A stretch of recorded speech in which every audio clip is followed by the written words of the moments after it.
Greets Twitch and YouTube. How you guys going? We are about to begin our very first no DLC Stellaris campaign. Now, I haven't played Stellaris with no DLC in I couldn't begin to guess how long. So this will be interesting. We'll see how we go. And where are we? Let me turn off the DLC. In fact, let's go through the process of doing that. Boop, you can go away. You need to be on. Hey. And that needs to go away too. All right, so here we go. We're looking at the load screen. We're going to go in and turn off all of the DLC. Is there an easy way to do that? I would have thought there was a enable all, disable all button. Okay. Oh, there it is. Cool. And we'll check that we haven't got any other stuff on. Cool. Alrighty. So let's go on ahead. I'm going to make sure we're actually capturing that. Good, good, good. And play. So my thinking here is that I want to go through the process that a brand new player who doesn't buy any DLC sees. And that's the case for a couple of the people that I multiplayer with. If they were to play by themselves rather than having me host, they'd only have access to the core stuff. And I want to see what that is at this point, because the way that Paradox typically do their stuff is they will release new DLC and unlock some of the old DLC features as they go along. And so I want to see what's actually available to people out there. I want to see how different it is. I want to see if there's any particular DLC that is vital to new players, and maybe try and understand. Yep, okay, we're aware of that, and maybe try to understand if there is. Try to understand which play styles might benefit from the various DLCs the most. So let's create a new species. Okay, we can see that we've got a bunch of models blocked off, but models are models, it's no big deal. Or at least that's my opinion, I really don't care. Okay, so I'm missing several. I haven't got any robot. Oh, wow. Okay, so that's a big change. No robots, no necrophages, no plantoids, no what's the there was another one. Oh no, aquatics and limited humanoids. Well, limited humanoid, yeah, I don't really know what that DLC does. I just kind of got it. Oh yep, no lithoids. Yeah, necroids, aquatics. Interesting. Okay, and that one dude, he needs leviathans, cool. Doop, doop, doop. Is that leviathans as well, I guess? Yep, okay. And creatures of the void. Don't even know what that is. And anniversary portraits. I've got a feeling maybe those are free LCs. I don't know that for sure, but we'll see. Well, no, we won't see. I've got no way of knowing without bothering to check. And I can't be bothered checking. Steam, come on now. DLC, Creatures of the Void. Okay. Cool. Well, I don't really care what we're going to play. We're just going to try to play something. That guy looks pretty fun. He looks like a cheery chap with his, well, obviously no smile. Doesn't have a face. Where is my mute button? There it is. Alright, species name is going to be random because Zrakon. That sounds good to me. Names list is going to be does this guy look like? He kind of looks like a fungoid, doesn't he? Maybe a lithoid? Oh, that's interesting. So they have... Oh my god, can I ever remember any of those names if I see them?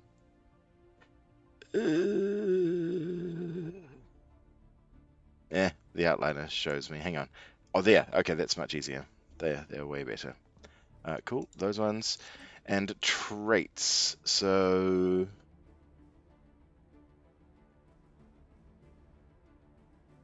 Alright, oh yeah, so it shows us the things that we're missing. So aquatic, which I've never even used yet, phototropic, which I haven't even used yet, radiotropic, which I haven't used yet, and budding, which I haven't used yet. So that's fine. They're all the rest of them are fairly standard. So we're gonna go for good old faithful. Now this is a point I should talk about. They recently changed the balance away from tech towards Unity, as I understand it. But I've played it a couple of times and I really have not seen that. So we're going to do this quite standard build, and sorry, it's quite standard that I choose. I regularly go for these because more pop is huge and more tech is huge, and we'll see how we go. Is there any better negative ones? No, I like that. Actually, that probably doesn't matter as much now, does it? Empire size report 10%. Yeah, I'd rather have that then. So that's going to give us a penalty when we get too large, but where the other one, where non-adaptive gives us a penalty all of the time on everything. So I think that's probably better. This, I don't know if I've ever mentioned this, but I'd really like to make a mod, and it wouldn't be that hard to do because I think I know where the numbers are, to make a mod where these values, not these, not the point costs, actually that wouldn't be a bad idea either, but where each of these traits is duplicated to have a weak and a strong version, like strong and very strong, that costs more, but do far more as well. I want the different species to be much more varied. I think that would be interesting, but I don't know how you'd make the AI choose the options. Maybe you'd make the very strong have penalties instead, and so that only human players would use them. I don't know. I just think more variety is always better. Anywho's, that's fine. We've got a workable species that we're going to be using. New World, yep, that's fine.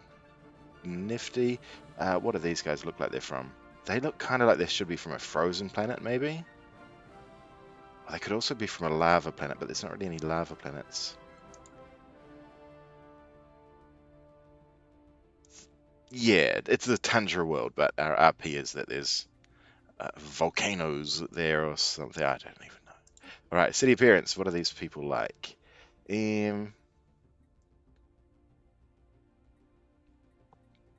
Okay, so we missed a couple of city models, but those got the aquatic art. Guys, the aquatic art just has brought me back to this game. I saw someone streaming, they had aquatic ships flying around, and I was sold from those. But these are gorgeous as well. Whoever did this art in particular, I absolutely adore your work. The aquatics, um, is that what it's called? The aquatics species pack DLC. So good, guys. So good. I love it. I mean, I don't know what it does mechanically, but artistically it looks gorgeous. So these guys, I think, would live in a molluscoid city? Hmm. Yeah, that seems right. I don't know. Good enough. Oh, okay. So these are locked the hell down. What are these all behind? Uh, Utopia, Synthetic Dawn, Lithoid, Federations. I've still never done Doomsday. I must do it. Aquatics. Ooh, cool. I didn't even know that was an option. I should have done that in my multiplayer. Well, one of the multiplayers that I'm playing. Humanoids, clone army. Whoa. Well, What would you want clone soldiers at the beginning of the game for, though? They suck until you need them. Do clone vats add pop? Oh, hold up. Jesus Christ. Clone Army Admirals grant 25% ship fire rate? And cheaper upkeep? Jesus, that's huge. Alright, yeah, that's pretty cool.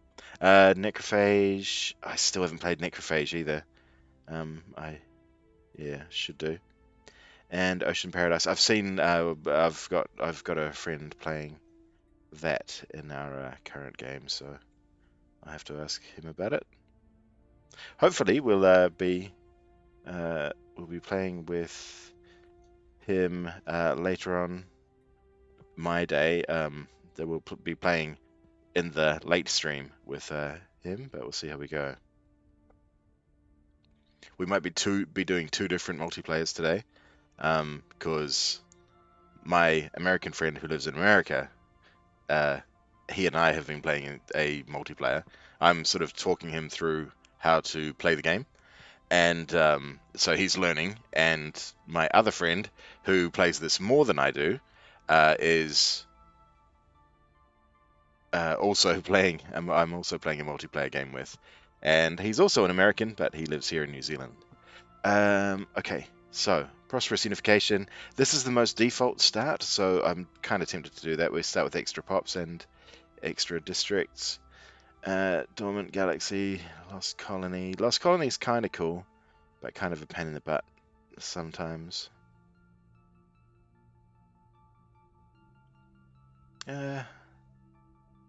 We'll go for this. This is the most generic, and I want to try and make this as generic as possible for new players.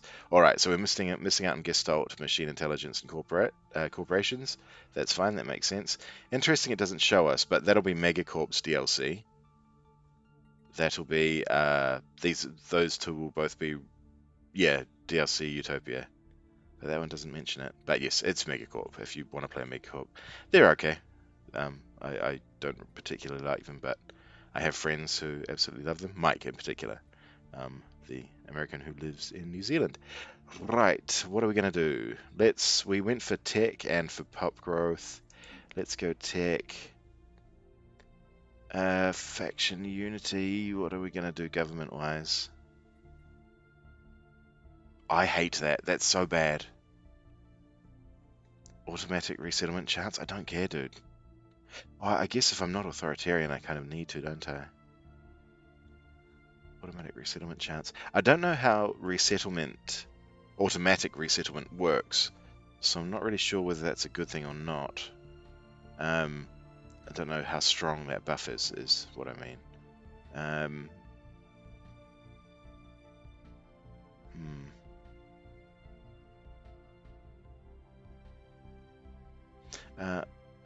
I've lost my Wi-Fi. Good. Okay, sorry guys. I'm just I've only got one screen at the moment, so it's kind of tricky for me to. One of my screens blew up during COVID, so during lockdown. So I'm down to one. Kind of sucks. Anywho's, let's keep going. Oh yes, and so my catching up with chat is going to be a bit painful, but I'll do my best. Does require me using my phone, and I have awful Wi-Fi reception. So, anywho's, we're going to go materialist. We've got a we've got a tech-based kind of peeps going on, and we'll go for. I like that as well, and xenophilic. Yeah, I think that'll do us. All right. So I think that'll do us, and we'll go for a. Oh, because we went egalitarian. Okay, we'll go for oligarchic. That'll be fine. And nope. I like an environmentalist. That -20 pop goods is so good. Yeah, that's such a huge boost. And faction unity gain.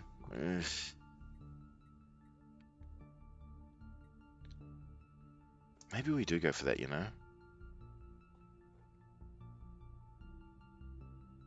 Yeah, let's try it. We'll try and work out. We'll try and gauge how good the resettlement chance bonus is from a quick playthrough. Functional architecture. I do like that extra building slot. That's a good addition that they've done in the last patch, I think. That makes that a lot better than it was. Happy Pop. That could be kind of cool. Yeah, that might help offset the what's up? Oh, hey Gavin, how you doing, dude? It is Seven Space. Yes, absolutely. It's a really good one too. It's a company called Paradox do a whole bunch of 4X games. This is one of them, and it's yes, superb, absolutely great. Also, great to hear from you, but it's been for Evs. Alrighty, so that's we've got our bonus to Citizen Pop. We've got our environmentalist. Sorry, we've got our reduction of consumer goods, and we're in here. All right. Yep. Empire name. That is dandy. Oh, of course, Friday for you. Yes, yes, yes. I absolutely forget that it's not Saturday for everyone around the world. This will absolutely do us dandy. Oh, look at that. That looks great. Yep. Top flag. Appearance. All right. So we're missing out on a number of ship types, including humanoid ship types. That's strange. I assumed some of them would have remained. But yes, these are the ships. Look at that. Beautiful, beautiful design work that someone did up there. Absolutely gorgeous. Little reflective stuff on there. Well done, those people. Good stuff. Anywho's, we need to choose one for us. Yeah, that looks exactly like what our species would fly around in. Kind of looks like them, a little bit weird, rounded and bulbous. Klingon inspired, you reckon, for the aquatics? I can kind of dig it. I was thinking there's vague Romulan vibes, but for me, I saw that and immediately thought Protoss. But fungoids, yeah, that's us. That's a bit of us.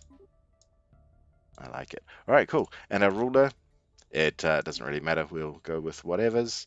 And color variants. Ooh. Yeah, no, I like that one. We'll stick with that. All right, so with Tundra, we're yada yada yada. All this stuff, very good. I'm happy with all of this. Yep, this is fine. All right, so we can still do a fairly interesting build for the... Oh, that's what I wanted to check, actually. The ethics that aren't available to us that are DLC locked. Interesting, they just don't show, as opposed to explaining that they're locked.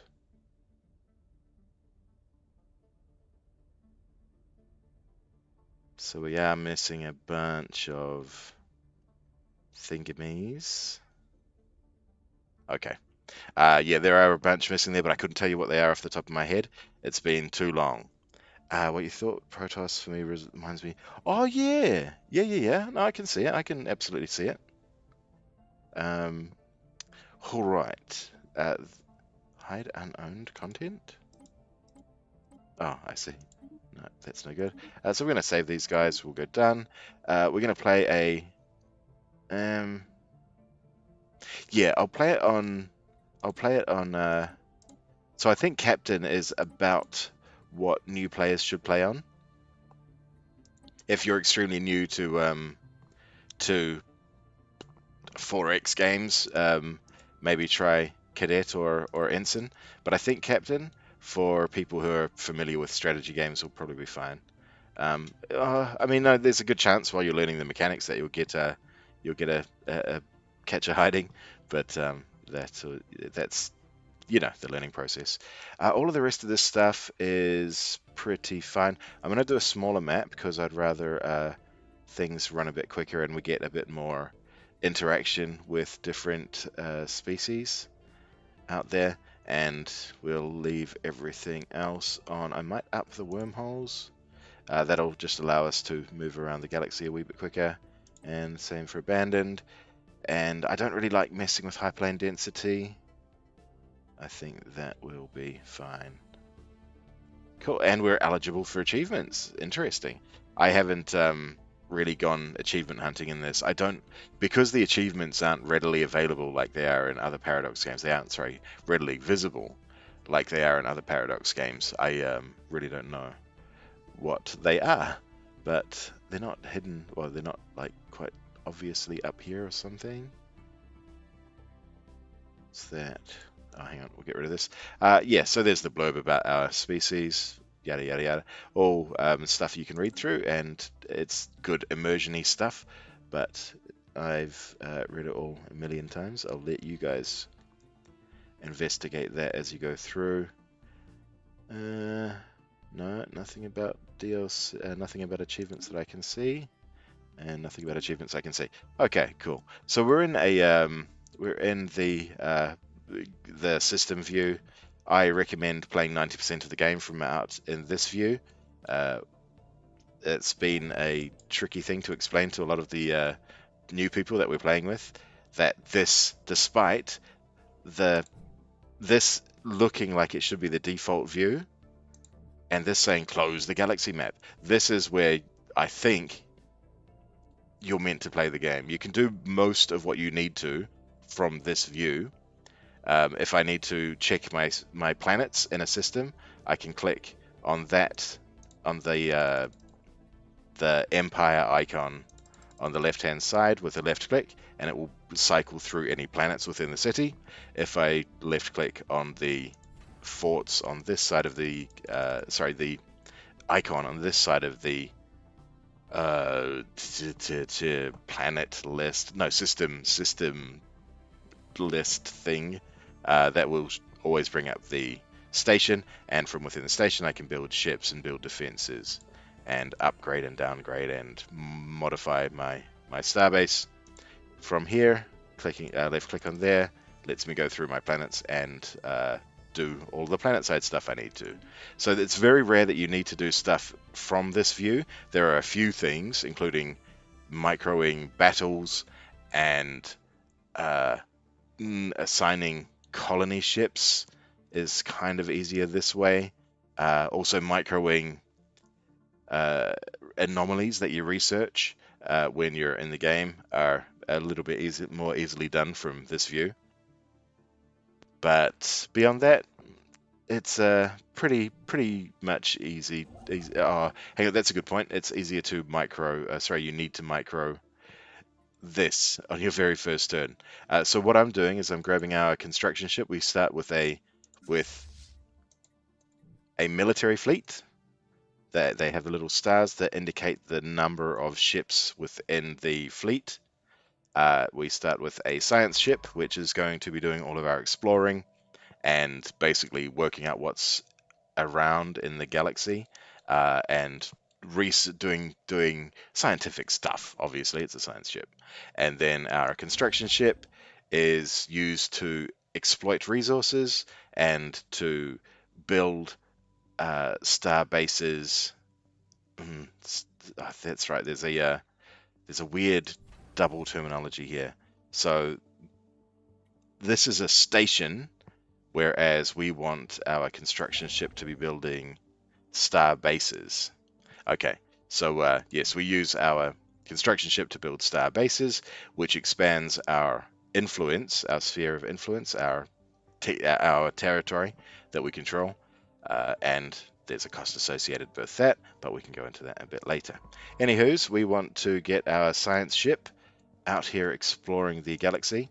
We have two options. When I have them selected and I right click on a system, we can explore the system, which will briefly look through the system and not do any intensive surveying. But if I want to use our construction ship to build a starbase and expand our empire and the territory the systems we control, I need to fully survey the system to make certain that it's safe and that we understand what's in the system. And so we're going to do that. I'm going to right click on the system highlight thing. I don't know what you'd call that exactly. We can, but right clicking on the center of the system will bring up the context menu, and we can left click to select survey the system. Now I'm going to queue up a bunch of these to send this science ship on his way, out doing things, and we'll forget about him while he does that. Now what I'm looking at here, I'm going one jump and then I've got to make a decision. Am I going to send this guy left or am I going to send this guy right? And because I'm going to anticipate that this will be a dead end over this way, that it'll be that star and then that star, and there won't be any hyperlane connections between the stars from there. I'm going to actually, let's see. Yeah. So there is no route for the selected. Okay. That may be just because I can't see a link that's there, but I'm going to guess there isn't one.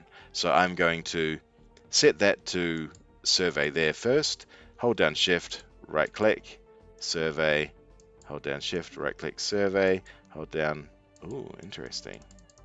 Doesn't think it can get there either, but I'm pretty sure there'll be a link there or there. We can't be locked off in the galaxy, I don't think. That would be interesting if we were. A short and bizarre game if we were. But, alright, so we've got our science ship doing his job. We'll now use the outliner. I should mention, the outliner starts, when you very first start the game, the outliner is minimized. So clicking this allows you access to this outliner, which gives you access to all of the core stuff you need and gives you a bunch of information. We can see, for example, that our science ship has missions. He doesn't have the green doing nothing icon. In orbit, I guess that icon is meant to be. But we can see that our science ship does, and our military fleet do also. So our construction ship, we'll get him to start doing some stuff in our system. I can use the right-click context menu from out here, but what that will do is it will... I can't assign this to do the thing that I want to do. I want, because each of these resources requires minerals to exploit. To build a new station, I need to construct a station to exploit that resource. I need to get more minerals to do that. And so I ideally would right click and go build a minerals collection station, mining station, but I can't because I don't have enough minerals to do both. It would cost me 75 for each of these, 75 for that one, and 75 for that one. So I'm gonna go in here, do it manually.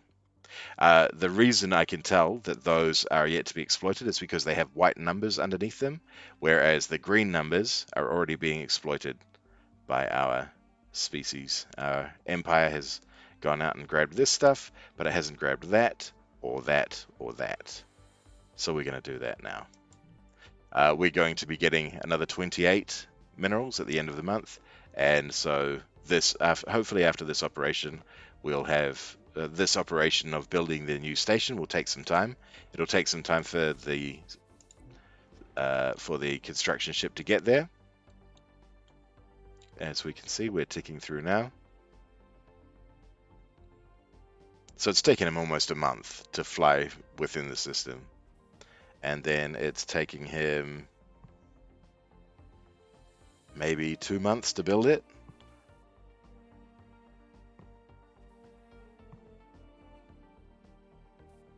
How close are we? Yeah, maybe 2 months, maybe 3 months. So he'll build that, and in the meantime, we're going to end up getting accruing enough minerals that we'll be able to hold down shift, right click our next task, and have him do that. And if our maths is right, next month we'll be able to do another one. Now there's a bunch of icons at the top there that I should be paying attention to, but I want to show you guys this. Alright, so now we're exploiting this extra minerals. That's increased our total mineral take for the month, and we're going to be getting some more energy, and we're going to be getting some more engineering research. back to the galaxy view. All right, I'll spacebar and pause. So what we need to do, so what we've got, I should say, is we've got these three things up here showing us our research. Now, research in this game is it's vital. There's no other way of saying it. There's nothing more important in the game. Oh, there's few things as important in the game as research, as with most 4X games. So we have physics research, society research, and engineering research. We will be doing this one because this gives us a buff for the rest of the game to all research all physics research that researchers do. So this one is a compounding bonus where both of these are static bonuses, and both of these happen to be military applications that we won't need for some time. We don't need new lasers. We don't need better weapons. We don't need better shields. We are doing quite pacifist stuff for the beginning of the game. Now, these scientists have traits. We'll go into them a little bit later. But ideally, what you would do is you would have a scientist who is proficient in computing to give you the maximum bonus.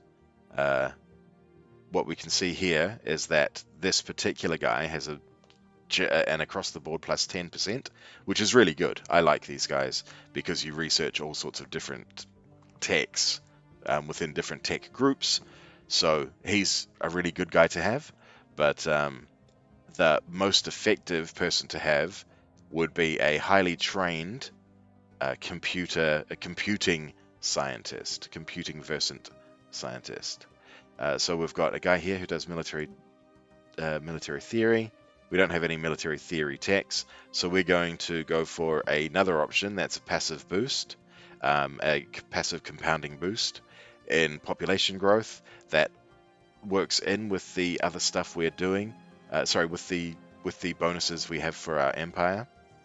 The bonuses we have for our species, in that we're already fast growing.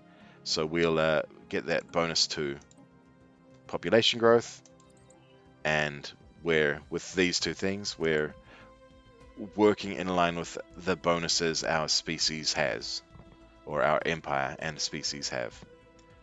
This one again is a compounding bonus to our engineering research, so we'll go for that one. And that'll do us for tech for the moment. Let's unpause. In fact, I'm going to ramp the speed up here because nothing of import is about to happen. I've got this guy building the research station. After that, we're going to hopefully have this fully surveyed. Construction complete. Nope, he beat us to it. Alright, we'll pause that. So ideally, he'd have that fully surveyed, and we'd be able to right-click over here with our construction ship selected, right-click on the system, and go build a starbase brackets outpost. But he's not, so we're just going to move him there because he will be able to at some point in the future. In the meantime, we have finished a construction. We can see that none of our ships are doing anything. Fully surveyed, perfect. So we'll select our construction ship, we'll right click on the system, and we'll say build a starbase. That's going to spend 2 of our resources we haven't talked about yet, haven't seen yet. We'll go into them shortly when I go through all of these. But we do have our first tradition has become available. So the Unity resource up here, I'll go through them all again later on and explain them more properly. Our Unity accrues, and we are able to choose traditions that we can use to specialize our empire. We are in an early phase, so there's two main lines of thought. We could be doing this one, discovery, because it helps us survey more quickly. One of them helps us survey more quickly, and also lets us map the stars, which allows us to find more anomalies while we're out searching. And anomalies are cool because they give bonuses to planets and to systems when you have when you encounter them. So when you find these anomalies, you study them and they give you bonuses to the system. And so they're really nice to have. They kind of buff everything that you get. But we're going to go for this one because expansion makes our colonies develop more quickly, so our new planets will come online more quickly. And we'll also, if we can get this one before our first colony is fully populated, will give us a bonus population. Rather than starting with 2 pops, it'll start with 3. So we're going to adopt the expansion thing, and as soon as we adopt it, we're going to get that colony development speed bonus, and then we'll need to wait until this bar fills up again. At the moment we have 300, it costs 300 points for us, so we're going to go boop, spend 300 of our 400, and then we need to get 343 for our next one. Cool. We'll unpause that.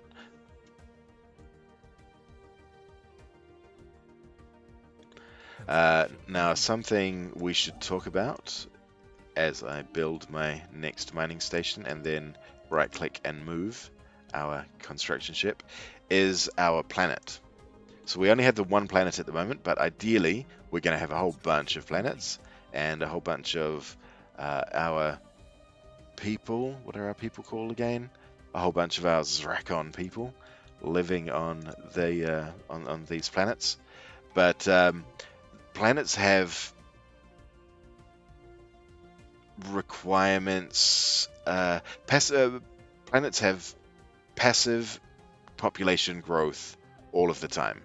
So if I left clicked on here and I went to the population tab, and I can see that every month we have a 456 growth per month, and we need to get to 108.2 for a new population to be available to us.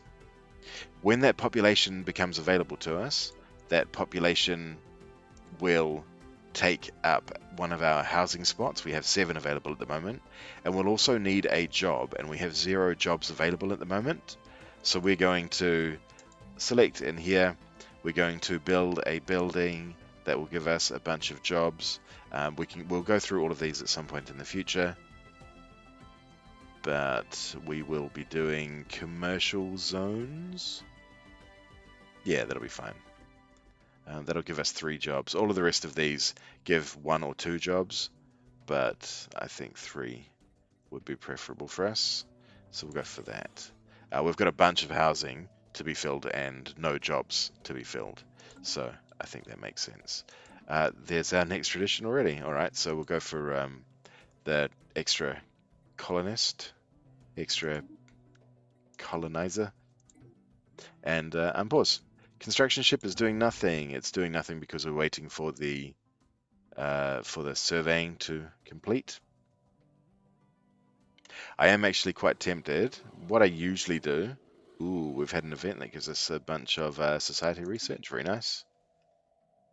What I'll usually do at the beginning of a game, though, is go into my shipyard and build another science ship. These little events that are popping up, you can read through them at your own pace, but they're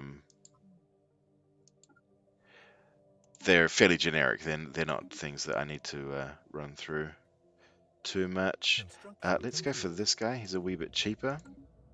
So for a science ship to be able to do science ship type things, it needs a leader. Oops. And to get a new leader, okay, that's a bit important. We'll go through that one. To get a new leader, you need to go into the leaders tab. This down here, the menus down here can all be expanded out. Oh, hang on. There we go.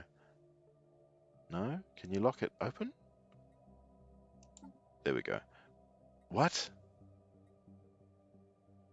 No way. Surely you... Oh my gosh. Alright. So, yeah. That's weird. I thought for sure you'd be able to lock that open. Yes, so all of these do different things. We'll go through them at some point, but I'm basically just trying to quickly run us through the things that I would do rather than explaining everything in too much detail. So we're going through sending this science ship to research. Anomaly Ah, found. okay. So he is going to be surveying further down that route. There was other stuff there, and we can even see a faint outline to that star, which makes me think we're probably going to get to that star as well, but we'll see.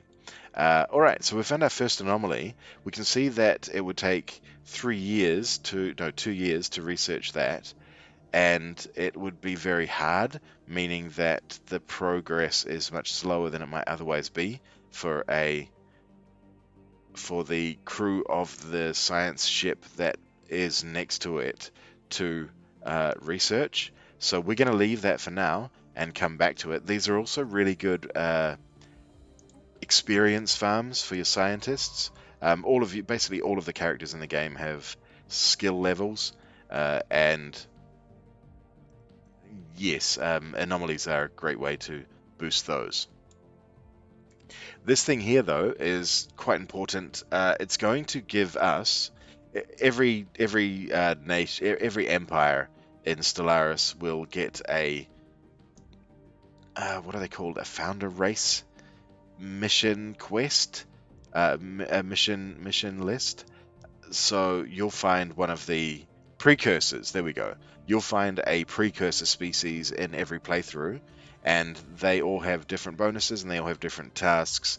The Cybrex, we're going to get a Cybrex event chain to follow through. So we'll just accept that for the Specialization moment, and complete. we'll hopefully find more information out about that as we go through. Yep, we've found remnants of precursors. Very cool. If we have a look on that, we can actually see what that is. System survey All right, so there's a complete. debris field that we've found. That is giving us indication that the Cybrex were there and letting us know that something's going on. All right, so what I've seen over here is that we've had this red icon appear next to our science ship, and that shows us that we need to be that our science ship is doing nothing. He's got the Z's over him. He's gone to sleep. So we're going to keep him exploring. Now, what I want to do is I want to try and preempt where where AI empires may have spawned, and think about ways to prevent them from um, occupying territory that we might want to lock off by expanding as we have been. Other empires will be doing exactly what we're doing, and once they occupy territory, once they build a star base in a system, we can't build anything in there. So we want to be the first ones expanding everywhere and grabbing all of the territory and locking them into their home system. That would be the absolute ideal. That way we would completely prevent all of them from getting anything, and we would win. We'd also suffer a bunch of stuff, but we would win.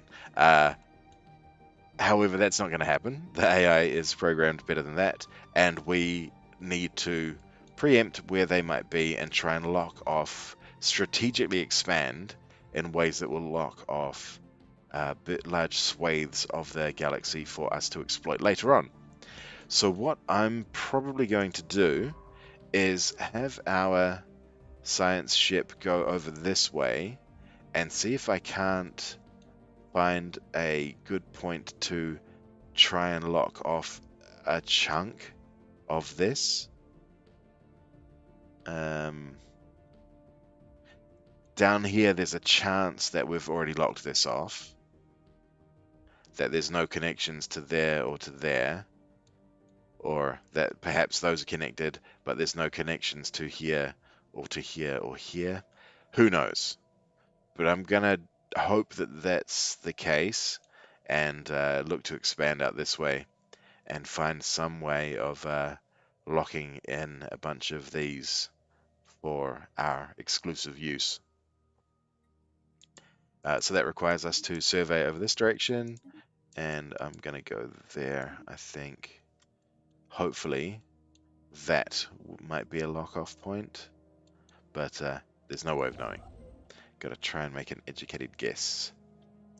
Now, what I've seen here is, as we explored through this, I didn't actually mention this at the earlier, that we've found a potentially habitable planet.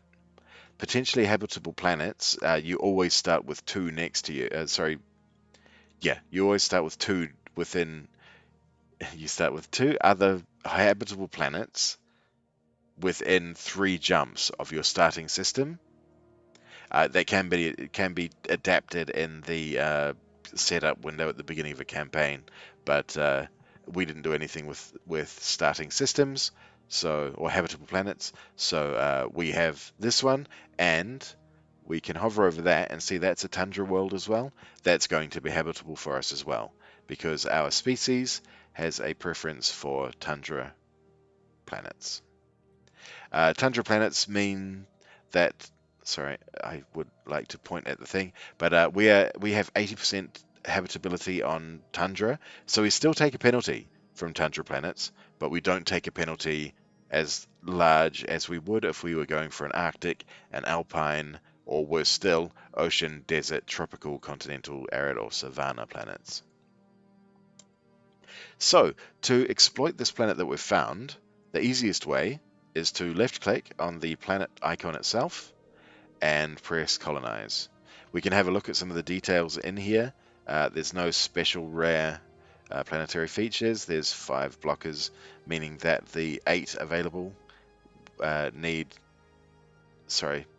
there's 5 blockers that are blocking off 7 of the potential tiles in the potential districts in the planet, and yeah, that's about it. There's no other special features.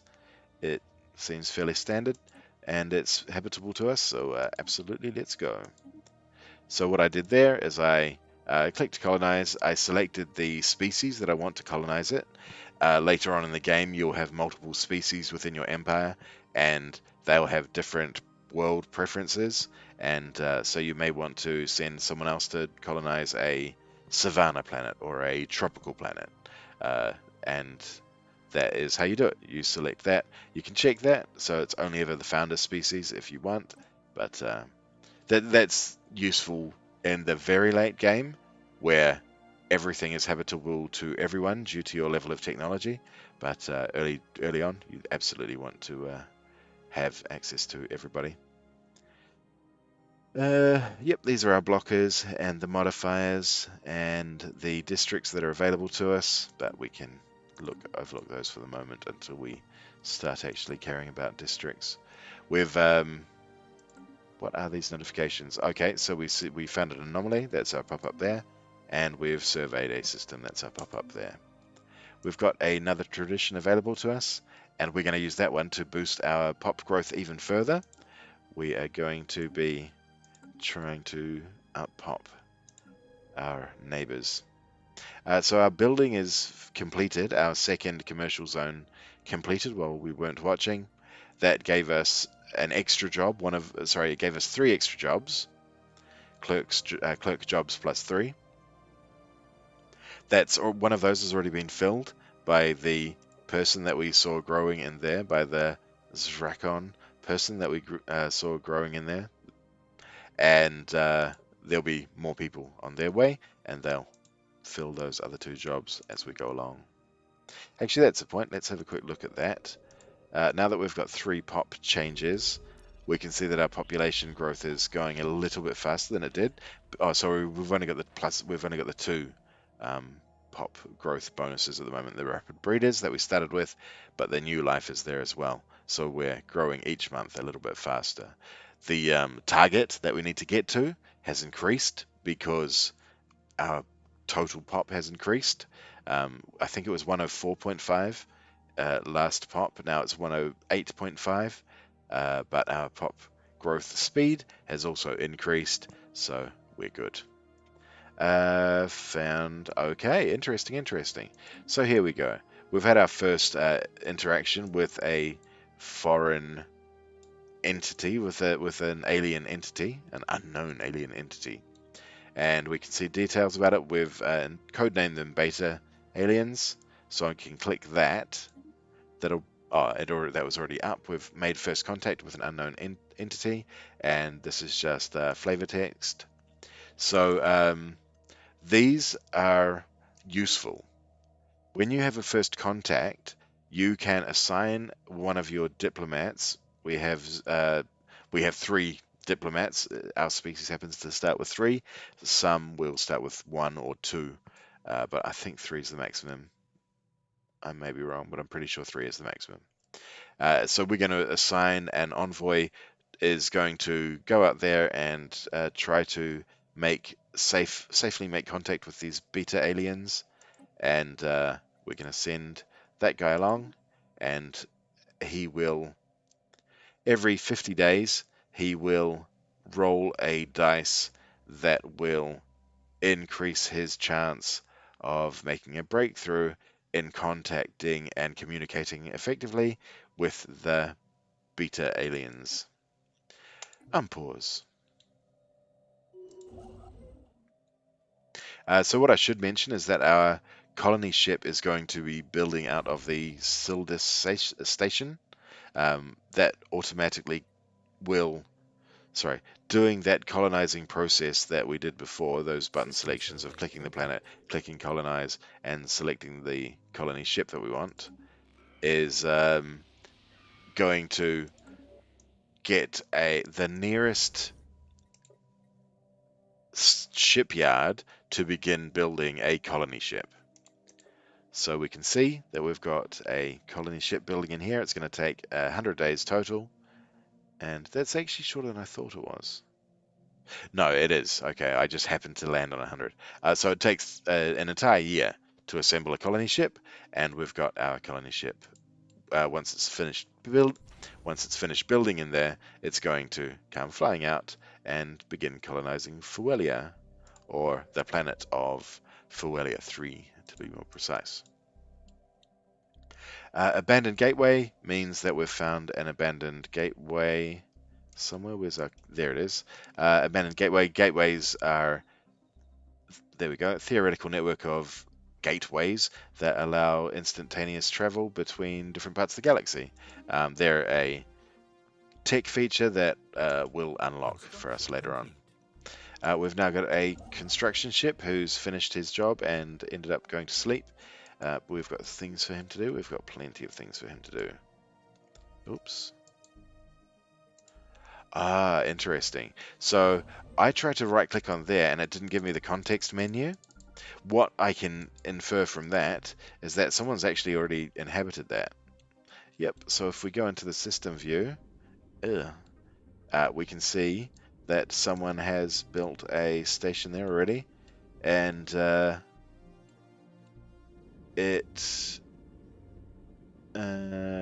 that'll be the station for exploiting the energy on the sun. They'll be grabbing that, and they've got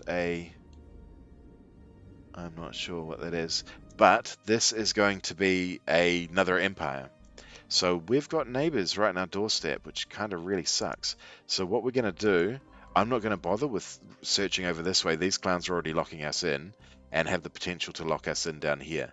So we need to urgently go back and, in fact, urgently, I just want to make sure I'm not queuing anything. Okay. Urgently go back here and survey that, because we need to expand to here. Otherwise, we're going to be limited strictly to this path out this way. That's a really close nation, really close empire. This could be a very tricky start for us. Anyway, let's go back and check on our planet. No, we've still got 2 spare jobs and 6 spare houses. We're fine. Construction complete. Construction sure is complete, mate. Move that guy there. Okay, so we've finished the first of our techs. I think this was our first tech. We've finished our pop growth research, and now we can choose new research. We still haven't got any research. Oh, we do. Sorry. Okay. So what we can see is this guy is trained in military theory. If we are to select him, we are going to get a bonus of plus 22% because he has expertise military theory, gives him plus 15% to his researching. That's super handy, super cool for us. This tech, though, isn't particularly useful for us. So I'm half tempted to go for something that is actually useful to us, like this, that'll give us permanent population growth, like this, that will give us a lump sum of unity and a constant increase percentage of unity. Remember, unity is the one that does our traditions. And also, this one is amazing for us because this gives us even more pop growth, another 10% pop growth. So if we got that, we'd be running at plus 40 pop growth total, which is pretty mad to have early on. So I'm very tempted to get this. This should appear again when you choose when you choose a research from here. The others will be re-rolled. So it's you'll usually get them back again at a later point, but you won't get them again. You won't definitely get them again on the next after the next research. It's yeah, kind of tricky to gauge exactly how they re-roll and when they re-roll, because what I'll often do is lock some in by selecting this, letting 1 month tick over just so I don't lose it, and then change my research to the one that I actually want to do now. I was just like blocking that one in, but yeah, when they get re-rolled, I honestly couldn't tell you. Game looks dangerously fun. Yes, it is. It's a wonderful game.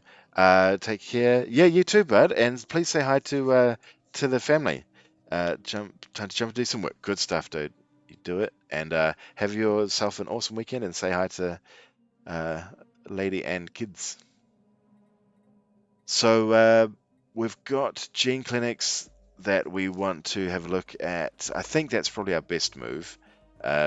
We want to increase our pop. I think that's the smart choice. So we'll go for those. Even though he gets a far lower bonus to the population, to the technology that he is going to generate for us each month.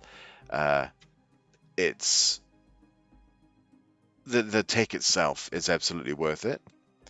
And so that outbalances for me going with a tech that he's actually good at. We'll go for one that's really useful to us. What we could do to try to improve the rate of research is we could recruit a new scientist, and ideally, no, we don't have one. This guy would give us +5 on all techs. That's a really good trait. It's not as good as the +10 that we get from our stable and what do you call it, genius, but maniacal is still a very good trait. +5 is good, is better than nothing that we get from our current guy. We could also pick up a computing and a particles guy if we wanted to. For the sake of it, I'm going to get this guy. This guy is more generally useful to us and will remain so for as long as he stays alive. I should mention they all have ages and will naturally die. They can also die from events, so these will tick through as you go along. You'll go through different scientists and basically characters in your empire. So we're going to replace our military theory guy with our new maniacal guy. We've spent unity to hire him, and he costs he has a monthly cost of 2 unity as well.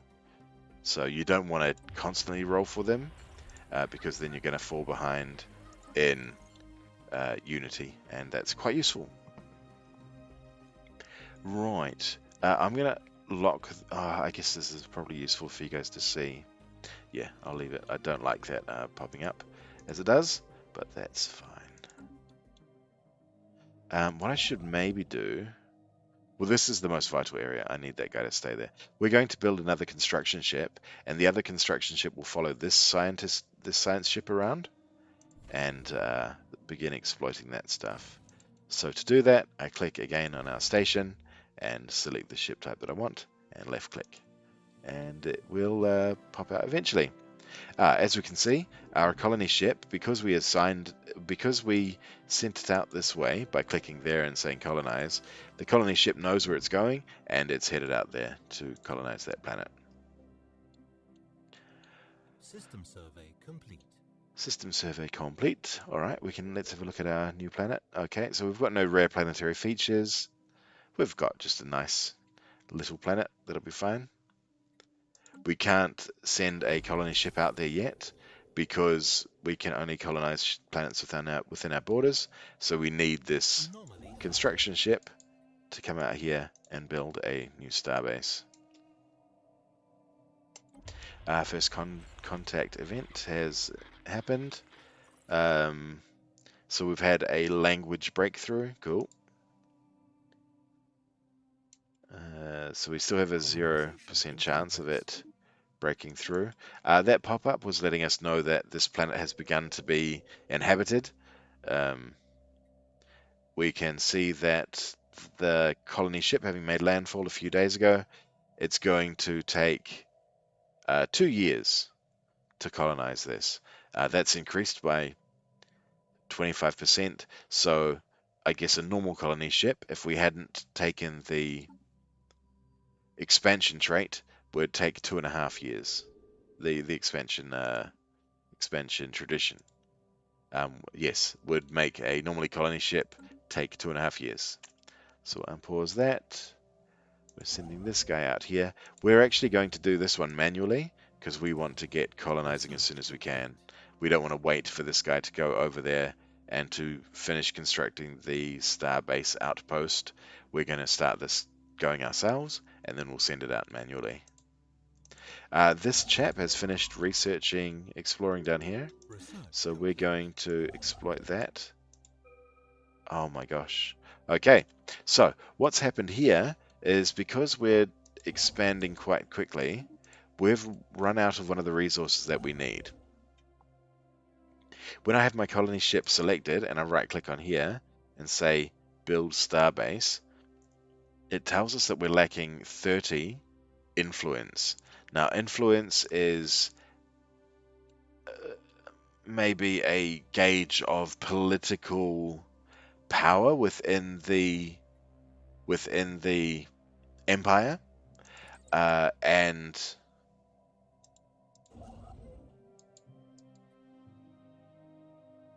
yeah, that's a good way of describing it. I think that there's a political power within the empire is influence, and that we need. No, it's kind of political influence everywhere because you use it for stuff outside your empire too. Anyways, we don't have enough of it. We need to wait for we need to wait for 10 months to get the 30 that we need. So can I cancel that? I can cancel this.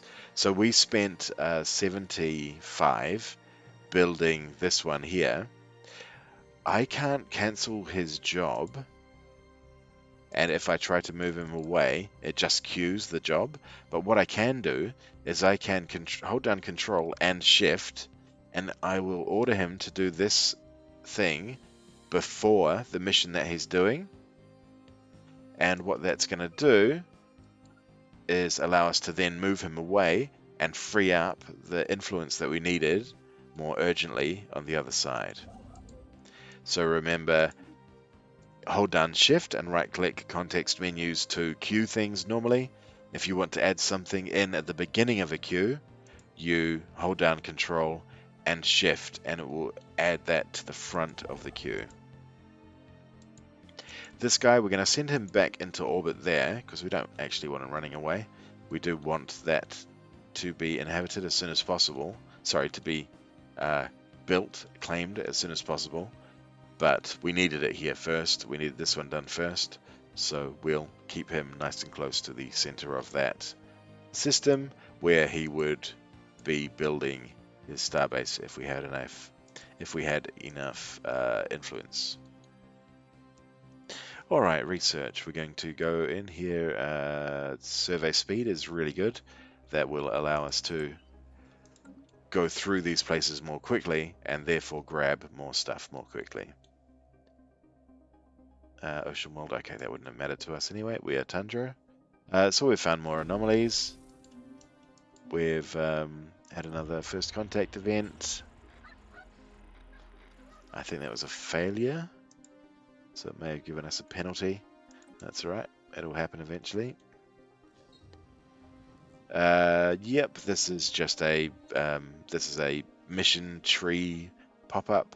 It's good fun. Situation Good fun. completed. Not fluff exactly, but ooh, somehow these guys are gone feisty on us. So that may have been related to the decision that we made previous. Sorry, the accident that we had while we were investigating them previously. I don't know, but yes, for some reason they don't like us. All right, so I'm tempted to spend that 14. Sorry, I'm tempted to wait and build this outpost here, but I don't know that it would be the best idea. We need this as well to ensure that we can continue expanding in any direction. And we've found an alien here too, which we'll send one of our other envoys out to investigate. But let's have a look in at the system itself and see what we can see. Where is this alien that you're talking about, pal? Oh, he may have left. I don't see any aliens in there. Interesting. Okay, so we'll just continue going for this. This makes Starbase influence cheaper.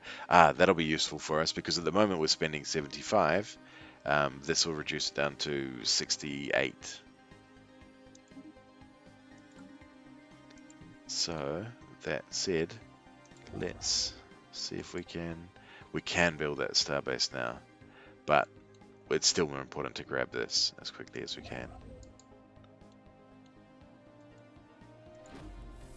There, we're going to let him finish building the mining station there, and then quickly run over and build the starbase there. Alright, yep, cool. Swift, yes, so they are hostile. And those guys, yep, we know about them. Finding more anomalies, surveying more systems. Alright, we're receiving a transmission from the Bessidon Interstellar Commonwealth. They've successfully translated our language. Okay, so that's a shame. They beat us to it. When you are the first to establish communications, you get a bonus to influence. So it's always worth having at the beginning of the game, it's always worth having an envoy free to be able to investigate new alien contacts. But they beat us to it, so they get the influence bonus, unfortunately. So these people are militarist and fanatic materialist. That's actually not bad for us. Oh no, it's not great for us either. They're similar to us in that we're both materialists, and we don't have the opposite of military trait, which is pacifist trait, nor do they have the opposite of egalitarian or xenophile traits, which would be authoritarian is the opposite of egalitarian, and xenophobe is the opposite of xenophile. So we don't have any opposing traits. We have sort of half a same trait. They're materialist like we are, but they're more materialist than we are. So they get they get increased research speed over us. We only get 5, they get 10, and their robot upkeep is negative 20% as opposed to ours being negative 10. But we love these guys. We're going to try and be friendly with them. We're going to boost their opinion by plus 30, and this is a momentous occasion. And yeah, we've aborted that because they've already introduced themselves. And what we're going to do, because these guys are close to us, they have animosity on us. Interesting. I don't know what's caused that. Anyways, they have a CB on us, so let's try and improve their opinions of us, so they don't murder us. In fact, I'm going to double down on that. No, I don't need to. That'll be fine. I want to keep an envoy available in case we need to. Oh, that's a good point. They're sending us an embassy. We'll send them an embassy as well. No, we don't need to. They already sent one. Cool. So I think embassies just boost the trust and opinion gain that you get of another species. Oh, our colony ship is built. Alright, so we'll manually send this out here. With the colony ship still selected, I zoomed into the system and tried to colonize. It doesn't let us because we still haven't got this inside the borders, but we're going to send it to enter the orbit of that system. And then once we've actually got our star base outpost built there, we'll be able to colonize that planet. Alright, well it looks like we're stuck in a dead end down here, so we were right about wanting to get out this way. Unfortunately, these guys started... I should mention, you can see the little spikes out the side of the emblem here. That denotes that this is our capital. We don't have them there, and we won't have them there either. But they have them there. That's their capital, and this is their first habitable world. So, unfortunately for us, and the way I can tell that is because it has the emblem there. The systems that don't have emblems on them are just normal uninhabitable systems, or uninhabited, I should say. They will get text later on. There we go. So hovering over it, there is a habitable planet in there. I just can't tell what it is. No, my intel level is too low. But there is something habitable in there, so at some point they likely will have a planet in that system. Anywho's. Alright, so one of our people, our Chancellor, has leveled up, and our starbases are cheaper to upgrade, and our defensive platforms are cheaper to build. Very nice to know. Basically every level that you get increases the things that you can do. Now the reason I'm going here, we're going to ignore this anomaly. The reason I'm going here is because there could be something really good in here, and I'd rather have it than give it to these guys, even though we're hoping to be friendly with them. I'd rather own it than have them own it. So the pop-up that we just got then let us know that our 2 years have passed, and we have the colony available to us. The colony has finished building. So we have our 2 pops. Interesting. Okay. So I thought that getting the 1 free pop gave us a total of 3. In fact, the 1 free pop gave us a total of 2. So ordinarily, if we had we colonized this planet without having this particular tradition, we would have ended up with only 1 population. But we have 2. I always get this, so I always get that trait. So I'm used to expecting there being 2 here. That's what the problem is. But yes, we now have 2 people here, so twice the amount of resources that are being produced, which is absolutely nothing. If we have a look at the jobs they start with, they are colonizers, so they're making food. They're producing food and producing a planetary defense army, and their upkeep is food and consumer goods. So we're actually making a net loss on this planet at the moment, which we can see in here.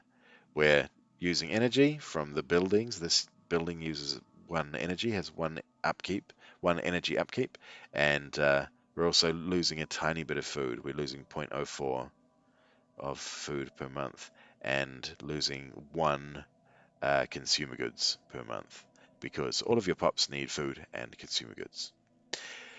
So to improve upon that, we're going to build a building in here. No, we're not. I was going to build a building in here, but we haven't finished researching the building that I was thinking about building. All right, so we'll keep that building slot open. Building slots are unlocked when you... slots can be unlocked by building nothing or upgrading your reassembled ship shelter. So upgrading your administration building in a system will give you another building slot. There are certain techs that will give you building slots. There are certain traditions that will give you building slots.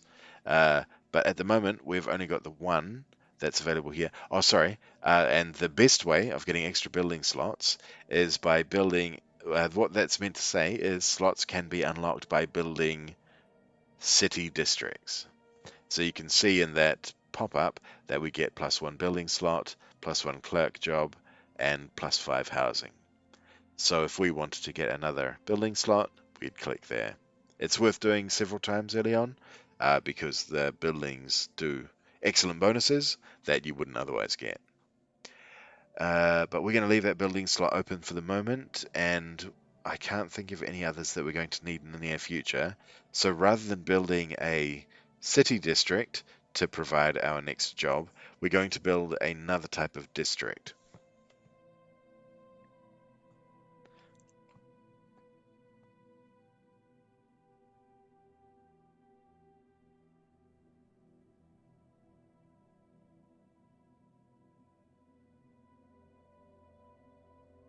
Excuse me, so much talking this much in the morning. I had to hydrate.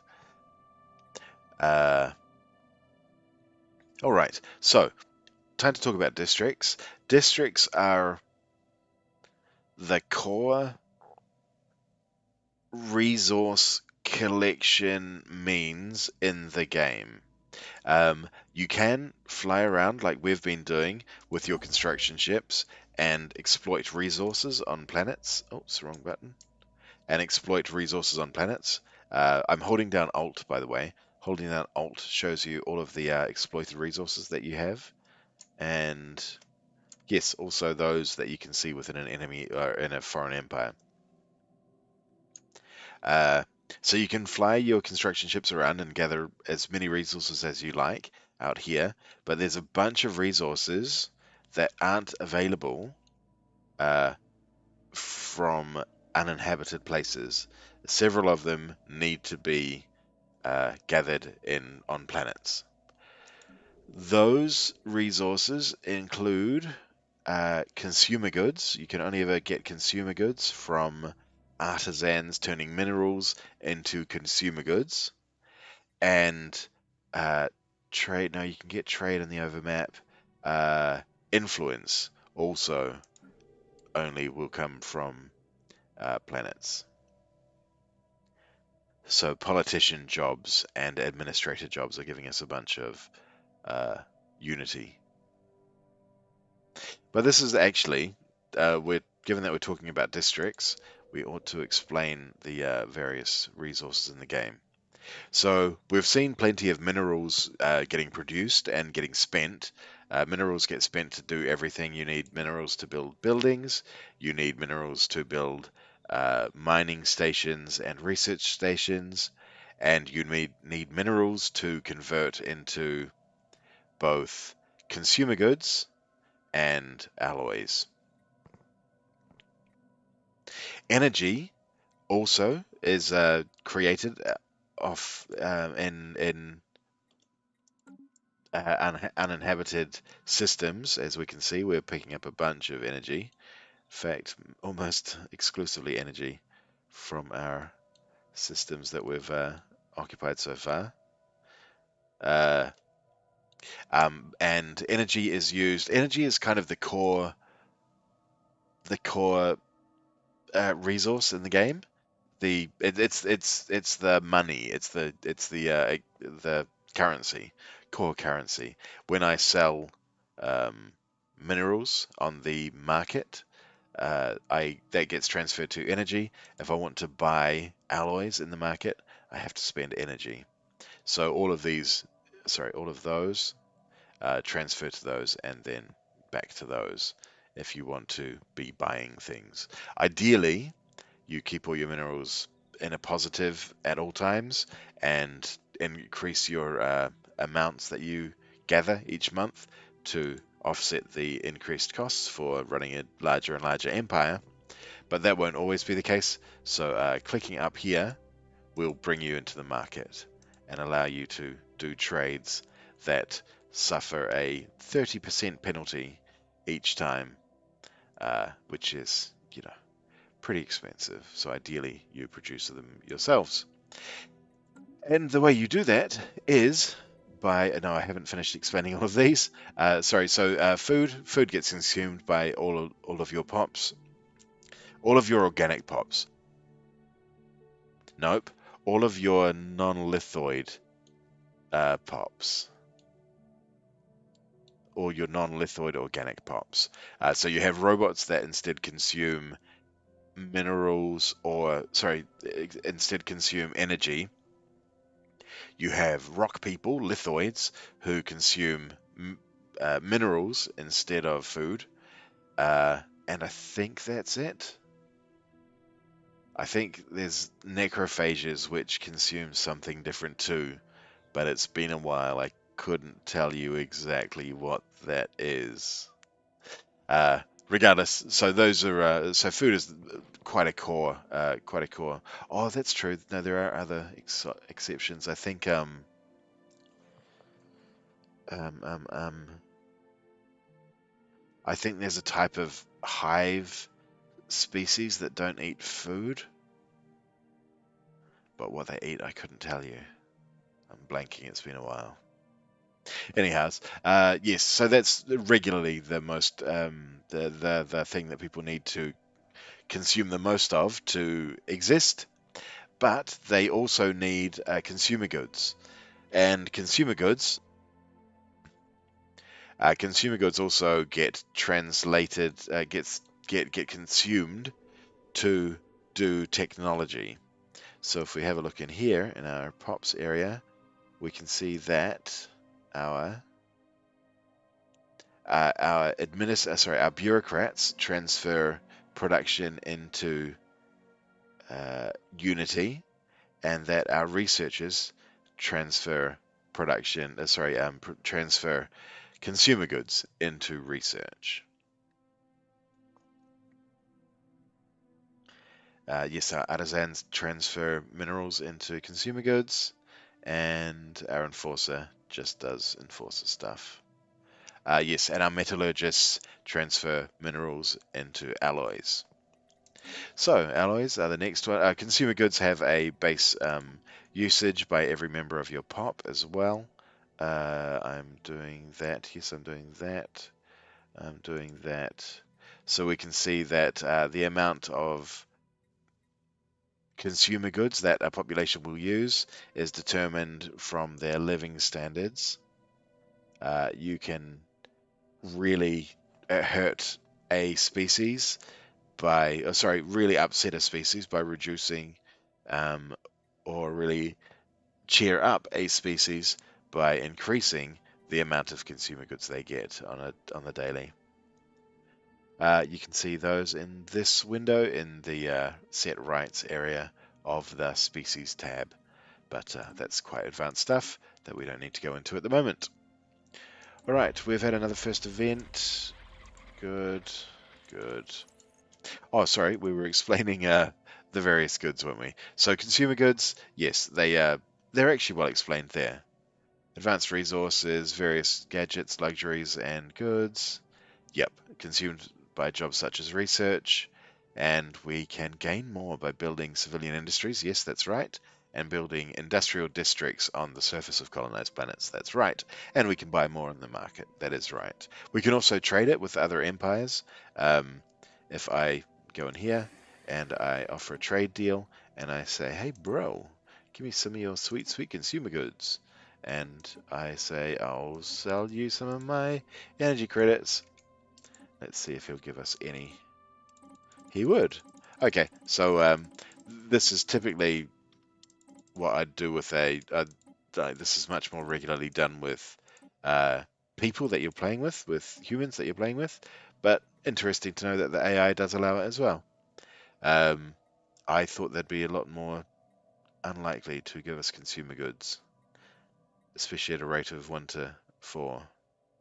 That's not bad. If we were to buy them in the market, they would cost, oh no, much less. Interesting. All right, so about a 2.5 to 1 ratio. Pretty cool. And then alloys, next one. Alloys are used to build star bases.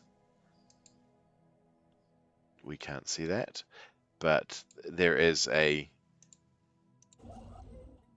Does it show there? There we go.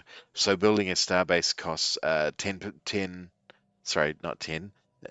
Costs 90 alloys, and it's reduced from 100 by us being having that expansionist tradition again. They're also spent to build things on star bases. The modules on star bases all have a alloy cost, and the buildings on space stations have an alloy cost. All ships have an alloy cost, and what else uses alloys? When you produce robot populations, they have an alloy cost. Certain other megastructures that you can build have an alloy cost, and that's all I can think of that uses alloys at the moment. Yeah, megastructures, ships, stations. Oh, if I wanted to upgrade a station also, I'd need to spend a bunch of alloys rather. Yeah, I think that's about it. But alloys, because they are used to build ships, are maybe the most important resource during war. So having a very high total of alloys, as close to your cap as you can have, is a good thing. Always worth getting extra alloys. But not to the expense of other things. You want to keep you always want to keep your economy quite balanced. Not always. Most of the time, you want to try and keep your economy balanced. There are very much situations where that isn't the case. Okay, so we're still lacking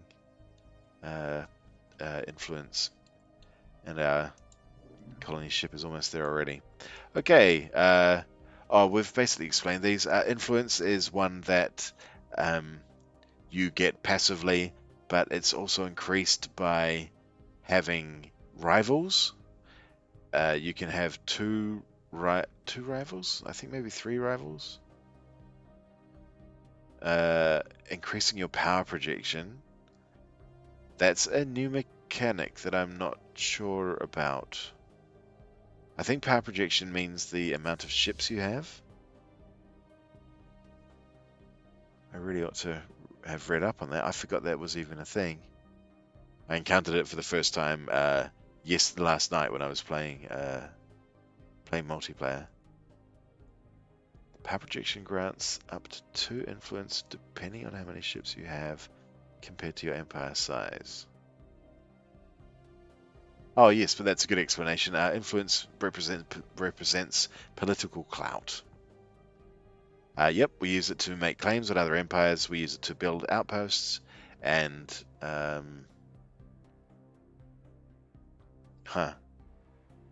is about it now, isn't it? It used to be used for edicts, but no longer is. Does it have any? Nope. But yes, if we wanted to make claims on our neighbor here, we'd have to spend a bunch of influence, and the further away the system that you're claiming is, the more it's going to cost. So this right next to us costs 75, But over here, huh?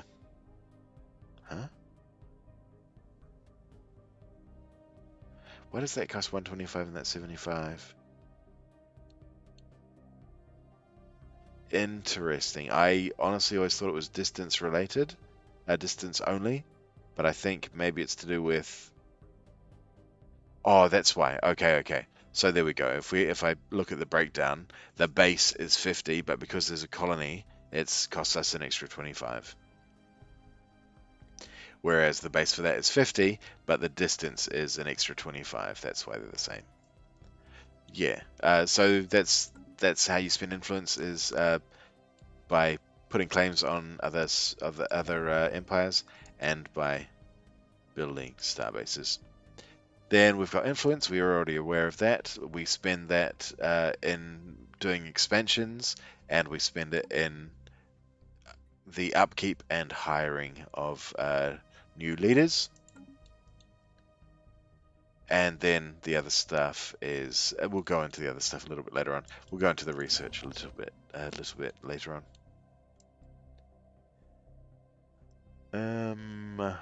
Should we do anything about that? Now, what I should do is I'm liking the look of this, and I don't want our neighbor, jumping in here and grabbing this. So we're going to move our colony ship in, sorry, our construction ship in there, and be ready to build that as soon as he's finished researching. Oh, especially given that he's found a hard anomaly. Hard anomalies are a little bit more likely to be really cool for us. System survey complete. Oh, wrong system. You scammed me, game. You scammed me. Okay, wow. So these guys could very easily lock us in on that side as well. Jesus. Alright, we've finished doing that. We'll get him building our starbase, and we'll get him continuing on down here. Ooh, is that a system we... Oh, yeah. Okay, so Alpine, what we saw before when we were looking in the species tab, is that our climate preferences are... Tundra is our number one favorite place. There's a few exceptions to that, but we'll come to them when we encounter them. So Tundra is our number one preference, but just below that are Arctic and Alpine. And that one there happens to be an Alpine world. So we are going to be able to colonize that quite soon. We will only need a few, maybe we only need one habitability increasing tech, and we'll be able to colonize that as well as we would a tundra planet. So we definitely want to try to grab that system as soon as possible. Aha. Okay, so there is another neighbor there already. Yeah, they've got things. They're exploiting things. Okay, well, we are well and truly locked in. Hopefully there's some... at least we've got one other potentially habitable planet down here. This would otherwise be really rough. But we've made another contact event. Cool, there's those guys. And we can unpause. Construction complete. Good work, buddy. Good quick construction. Well done. Queue up those construction orders and send him down there. But now that we've got 2 jumps here, it's very unlikely that the AI, rather than expanding freely into space out this way and that way and all of the other ways that this prick can move while we're locked in here, it's very unlikely that he will jump over 2 of our systems to build there, because the further away you try to build a starbase, the more influence it costs. So I'm jumping over 2 to build, and the 3rd jump it would cost me 155 influence. Jump 1 back, it's going to cost me 88. Jump 1 back.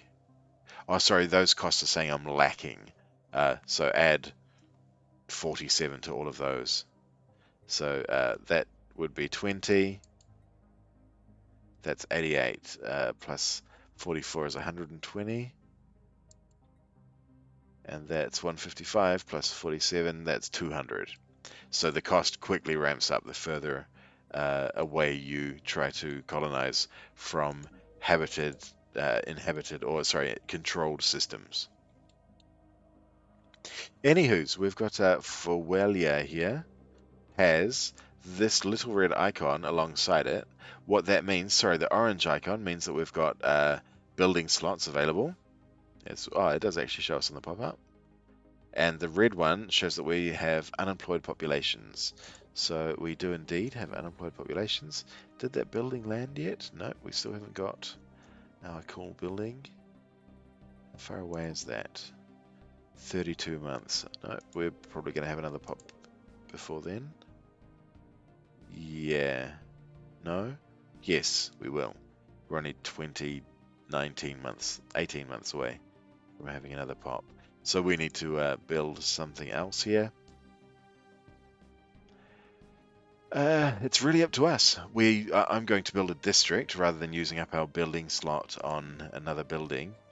And I think looking at our list of things up here, we could do with some more consumer goods. So we're going to do this, which will give us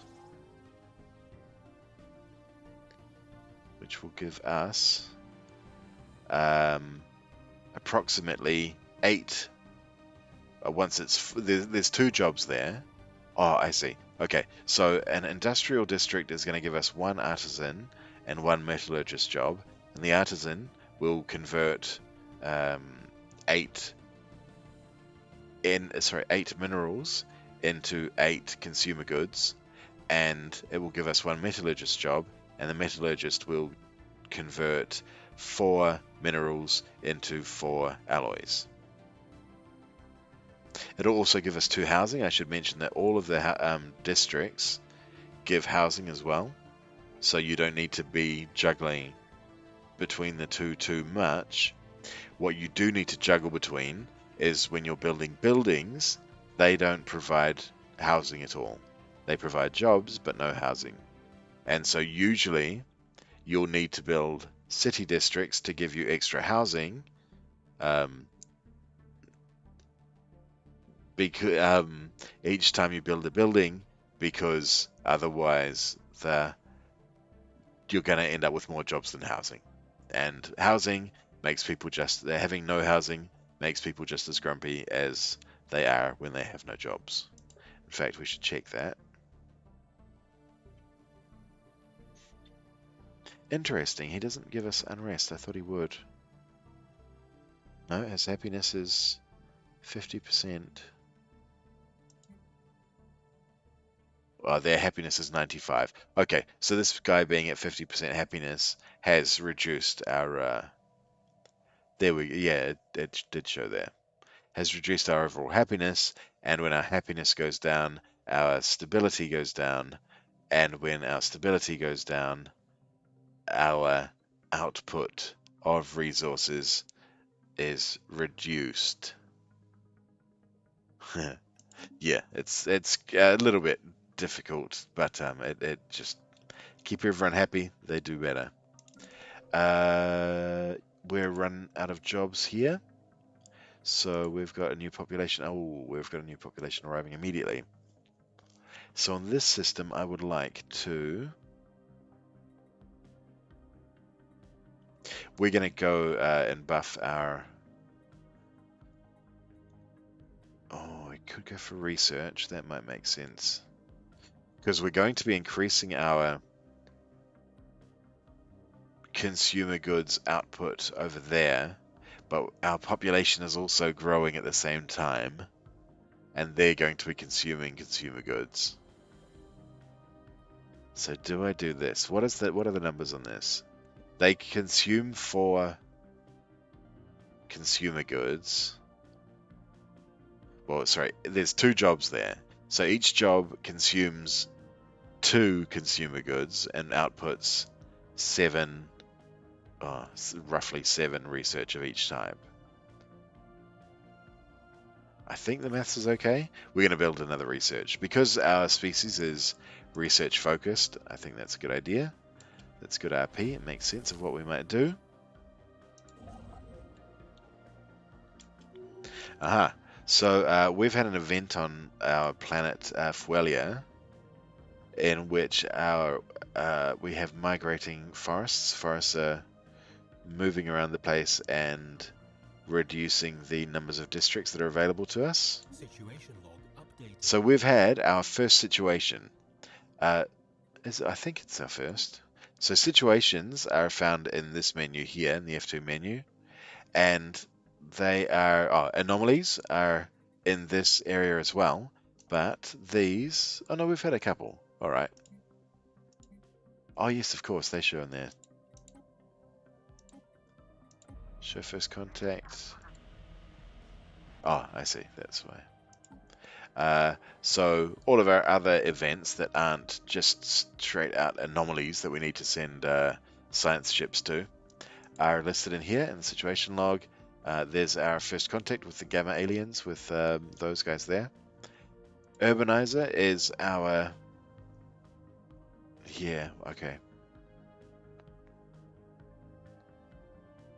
Um, Within a democracy, when you have a democracy government type or an oligarchy government type, I think as well, you have your leaders have objectives that they got themselves elected by promising, and so our current leader has promised to build 2 city districts, and the reward at the end of the term, if we've done that, is that we'll get 6 months worth of unity. Why it has a maximum, I have no idea. That kind of sucks for people who make huge amounts of unity. Just lose a bunch for no reason. That's a shame. So we could build 2 city districts. It's... Yeah, this, so the reason to not do this is because building extra districts eats into your empire size. Each district that you have increases your empire size, and when your empire size is too large, you start getting penalties. But we have a small empire at the moment. We're beneath it. I think we can probably scrape those 2 extra districts.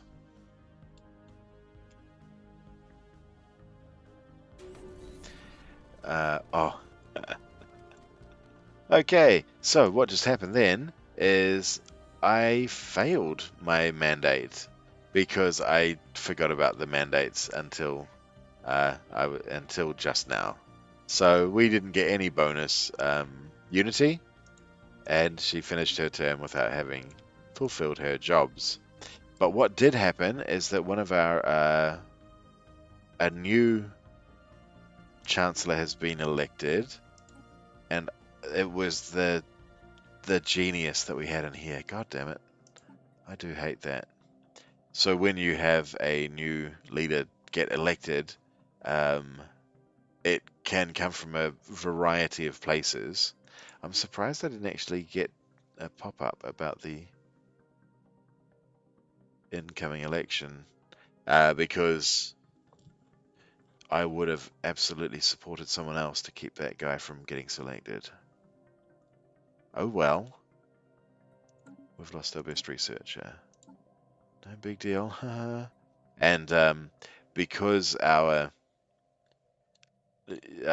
leader was the president, they're no longer available. They don't become available to us as a scientist, which is quite a bummer. Did they die?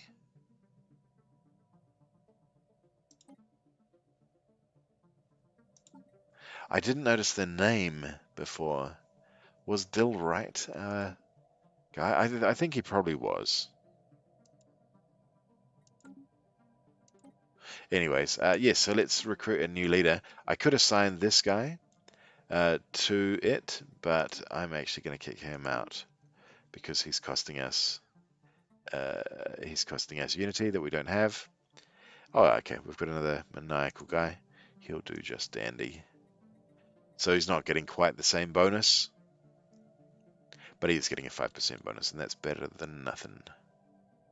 Right, let's, oh, I'm going to cancel those city districts. Actually, let's see what the new person is gunning for. They've promised to get, by building mining stations in orbit around suitable planetoids. Okay, so they just promised to increase the mining output. We're absolutely going to do that. In fact, we're doing that right now, right there. We're building a mining station, and we'll be doing a bunch in these systems too. So let's go back in here. We'll cancel those districts that we had building for that, because we don't care. Construction complete. Construction complete. Yep, you know where you're going. Anomaly found. We'll leave that. And we can now build our starbase there and then establish our colony there and get things underway for that one. More contact events. Come on, guys, I could really do with making first contact with one of these people. Alright, cool. So we've now finally managed to get our starbase here. We can use our colony ship to right click and colonize the planet. Boom, he's going to do that. We're going to use that guy to do a whole bunch of mining in the rest of that system. And then once he's done there, we're going to get him to move there. Okay, we've had factions appear. Now, factions are groups of the populace who have their own political will and want different and regularly opposing to other groups things. So we're going to have a look into the factions right now. So a new faction has formed, new faction has formed, new faction has formed, new faction has formed. We have four factions down here, all of which, that's not how I get in there, all of which have their own demands. So we've got a military group who want us to conquer stuff from other people, and they want us to have aggressive diplomacy, which would prevent us from making friends. So the things they want, no good. They're going to have a low approval rating for us forever from us. Sorry, a low approval rating for us the entire time, because I'm not prepared to do the things that they want at this point. I don't want to do any conquering, and nor do I want to set our diplomacy to being aggressive. Individual choice movement. These are egalitarian people. Oh, actually, we can tell from the icons. So they've got an imperialist, militarist ethos. They've got an egalitarian ethos. They've got a xenophile ethos, and these have a materialist ethos. They want sciencey type stuff.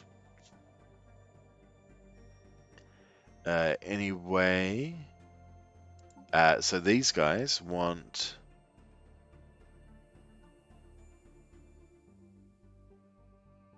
They want anti-stratification, so they want an equal society, which we don't have at the moment. This stuff is quite complex, so I won't go into it right now.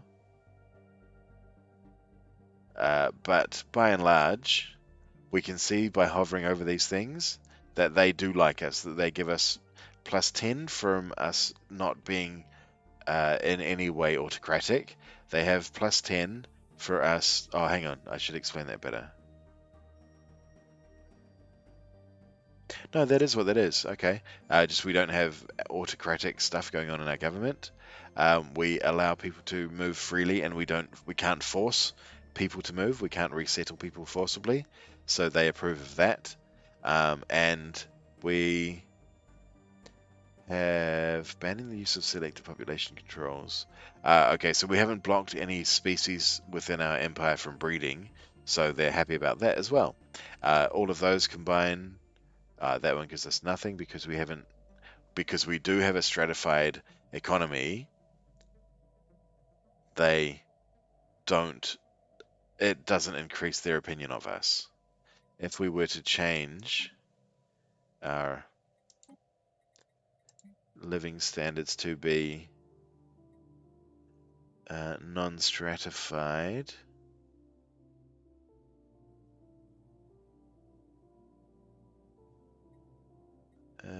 What would that be? So non-stratified means that everyone gets the same amount of consumer goods per month. So we're on decent conditions whereby there's a marked difference in what rulers get to to the amount of consumer goods upkeep for rulers, for specialists, for workers, and for slaves are all very different. Social welfare is still gradated in that rulers get more. Utopian abundance, so that would improve the egalitarian uh, the egalitarian faction's opinion of us, and that wouldn't, because that's only the scientists, well, only the specialists and the rulers. Yeah, that's too expensive. That would destroy our economy if I were to grant that. So unfortunately, we're not going to be able to get their bonus opinion for us. These guys, they want no purges, which we are allowed to purge people apparently. Uh, they want refugees welcome, and we do welcome refugees. They want us having communicated with different species recently, and we have done that. And they want us being friendly and being peaceful and proactive when meeting new species, and we are doing that. So those guys like us well as well. And then United Scientists, they want us to allow robots, and they want us to be relatively close to our neighbors tech-wise. And so all of these three factions like us a good amount. These guys don't really like us, don't hate us either though. So they give us a little bit of influence, but these guys who like us a lot more, and of whom there are a lot more people, a lot more of our population is a part of these other factions, they give us more unity. So that's the long and short on factions. You can interact with them by managing them. You can try to dissuade them. You can promote them. You can suppress them. You can embrace them, which actually changes the makeup of your governing ethics. But I really do that because I usually choose things that I like and like to roleplay them out. Oh, wow, I was wrong about my guest. Oh, no. We may still be right. We haven't finished building our industrial district here yet. But we are down to making 0 consumer goods per month, which is not a great total, really. I'm going to take a little break here, guys. It's been 2 hours. So I will just leave us on pause. We'll. Do I need a splash screen? No, this is fine. I'll be back in just 5 minutes. I need to have a stretch and get something to drink because my voice is fading on me already. So I'll be back real soon. See you soon.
Alrighty, we are back. So where are we? We're going to choose our second to last of these. We haven't gone over the 100 cap yet for empire size, so we don't need to worry about that just yet. Oh, we are building this other colony. Maybe we should get that one. That would reduce our starbase upkeep by 20%, but we've only got the one starbase at the moment. And that costs us... it doesn't say. Does it say in here? That costs us 12. So how much would that reduce it by? 20% of 12 is a tricky one. It would be 2 if it were 10, and it's 2.2? 2.4. No, 2.2. Would save us 2.2 energy per month, so that's not really worth it. We'll go for that one. I mean, we're going to get that one anyway, because the thing with traditions is that you saw that we got a adoption effect, but we also get a finisher effect on each of the tradition trees. When we finish all of those, we're going to get one extra district per non-artificial planet, which is a huge bonus, and we're going to get a free ascension perk as well. And these down here ascension perks are real cool, but we'll have a look at those when we come to them. In the meantime, we've got a science ship who's not doing anything. We should get you doing things.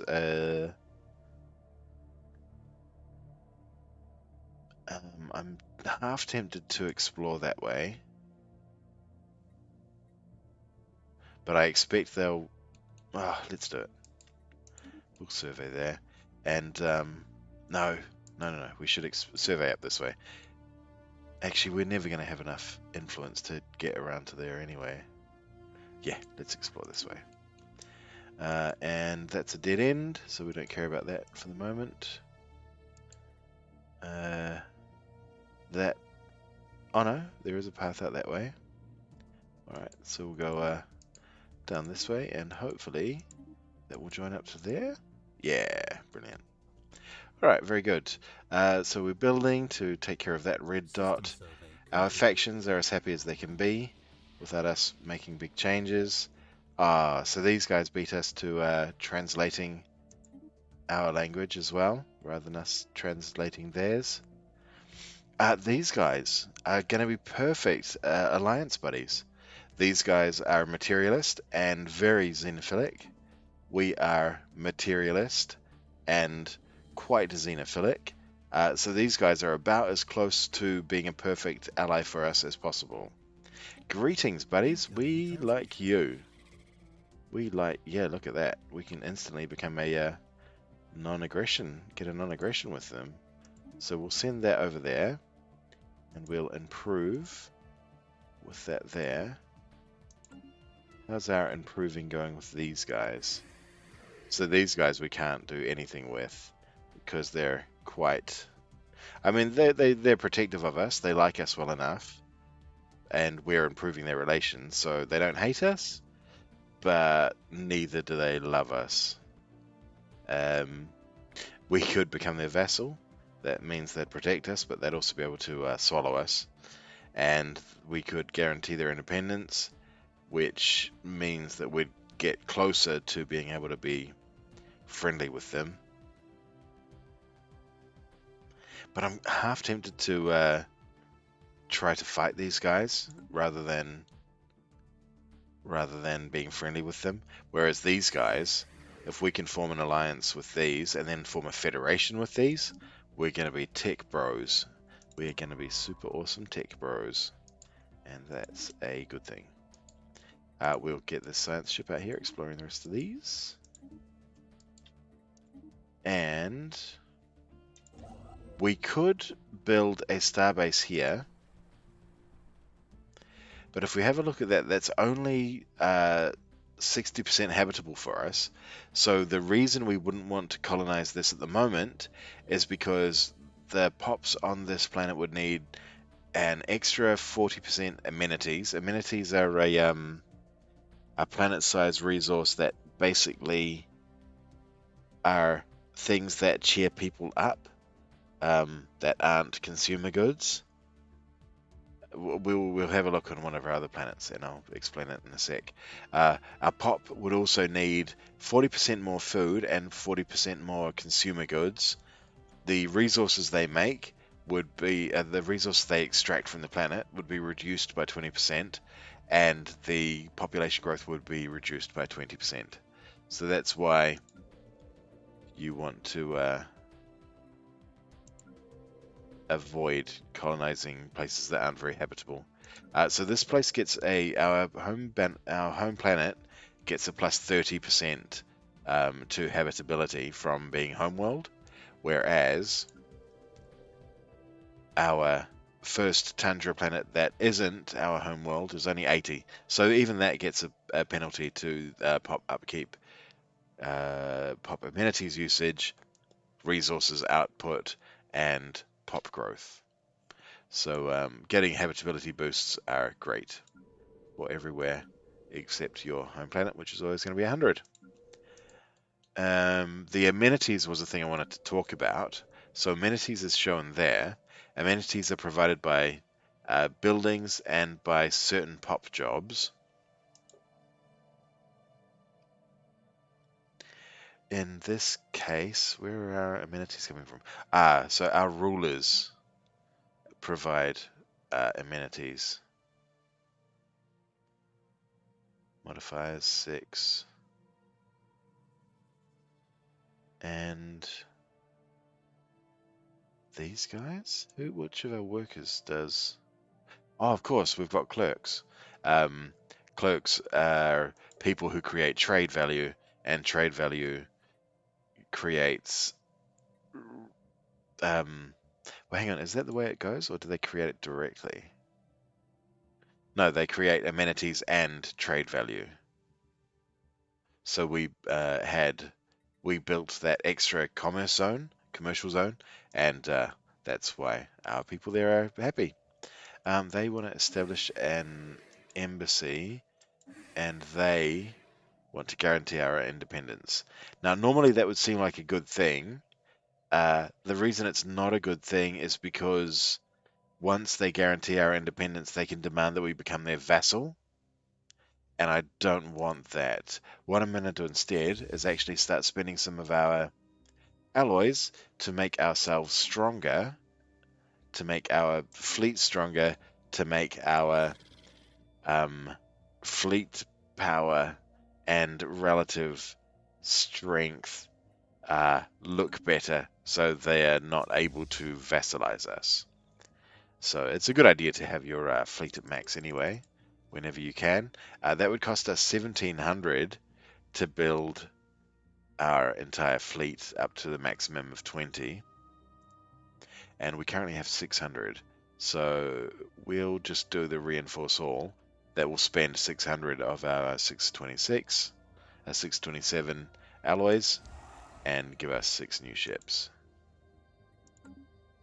We may do more of that later on, but we also need our alloys for building new star bases. Oh my gosh, they're there already. Okie dokes. Well, I guess that's happening.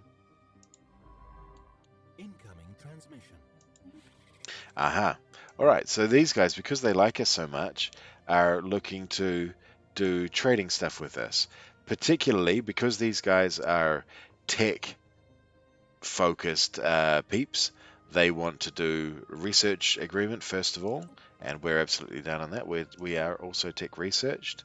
So what that tech agreement does is whenever we research a tech that they've researched, we'll get a bonus to it, but they haven't researched any of these. Okay. Wonder if they have researched one of these. Nope. And no. Incoming Maybe it hasn't transmission. ticked in. Maybe it had to wait to the end of the month. Non-aggression pact. Non-aggression pacts cost us influence, and so I'm not certain that I want to do this right now, because we need all the influence we can get, and we're also already using some on our research agreement. I'm going to decline that and hope that that option remains available for us. Oh no, look, another Alpine world. But for us to colonize that, costs 200 influence. Oof.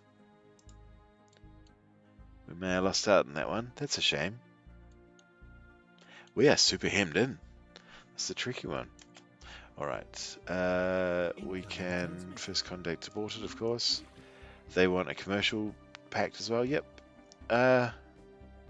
No. We're making enough money without a commercial pact. We're fine. This guy has done all his orders. Let's send him off over there. What?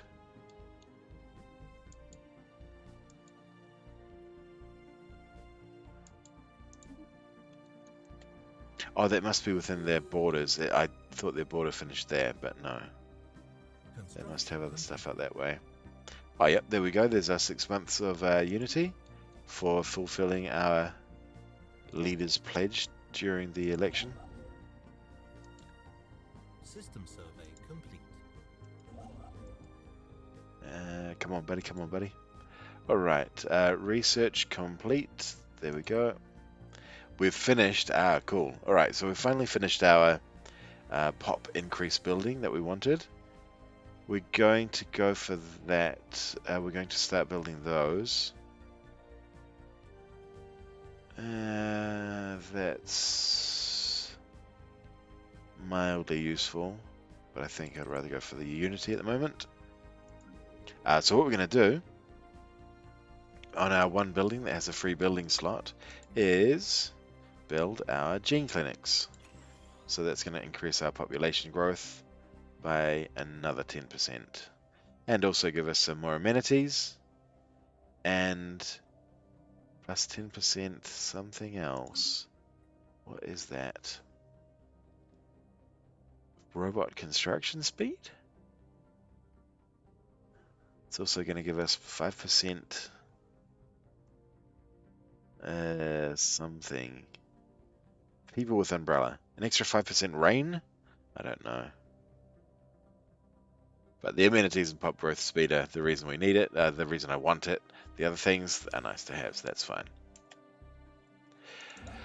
Alright, so we have 2 construction ships doing absolutely nothing at the moment. But nothing we can do with them either. And I was considering building a star base.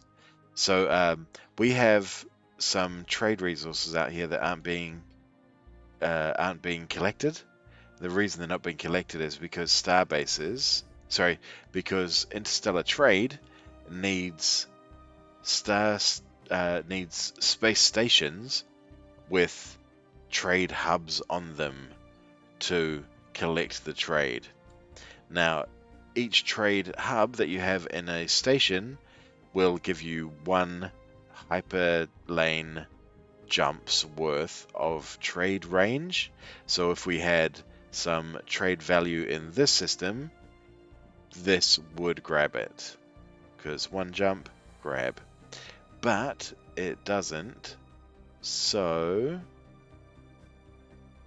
what I'm thinking about is this 1 starbase reaches to there.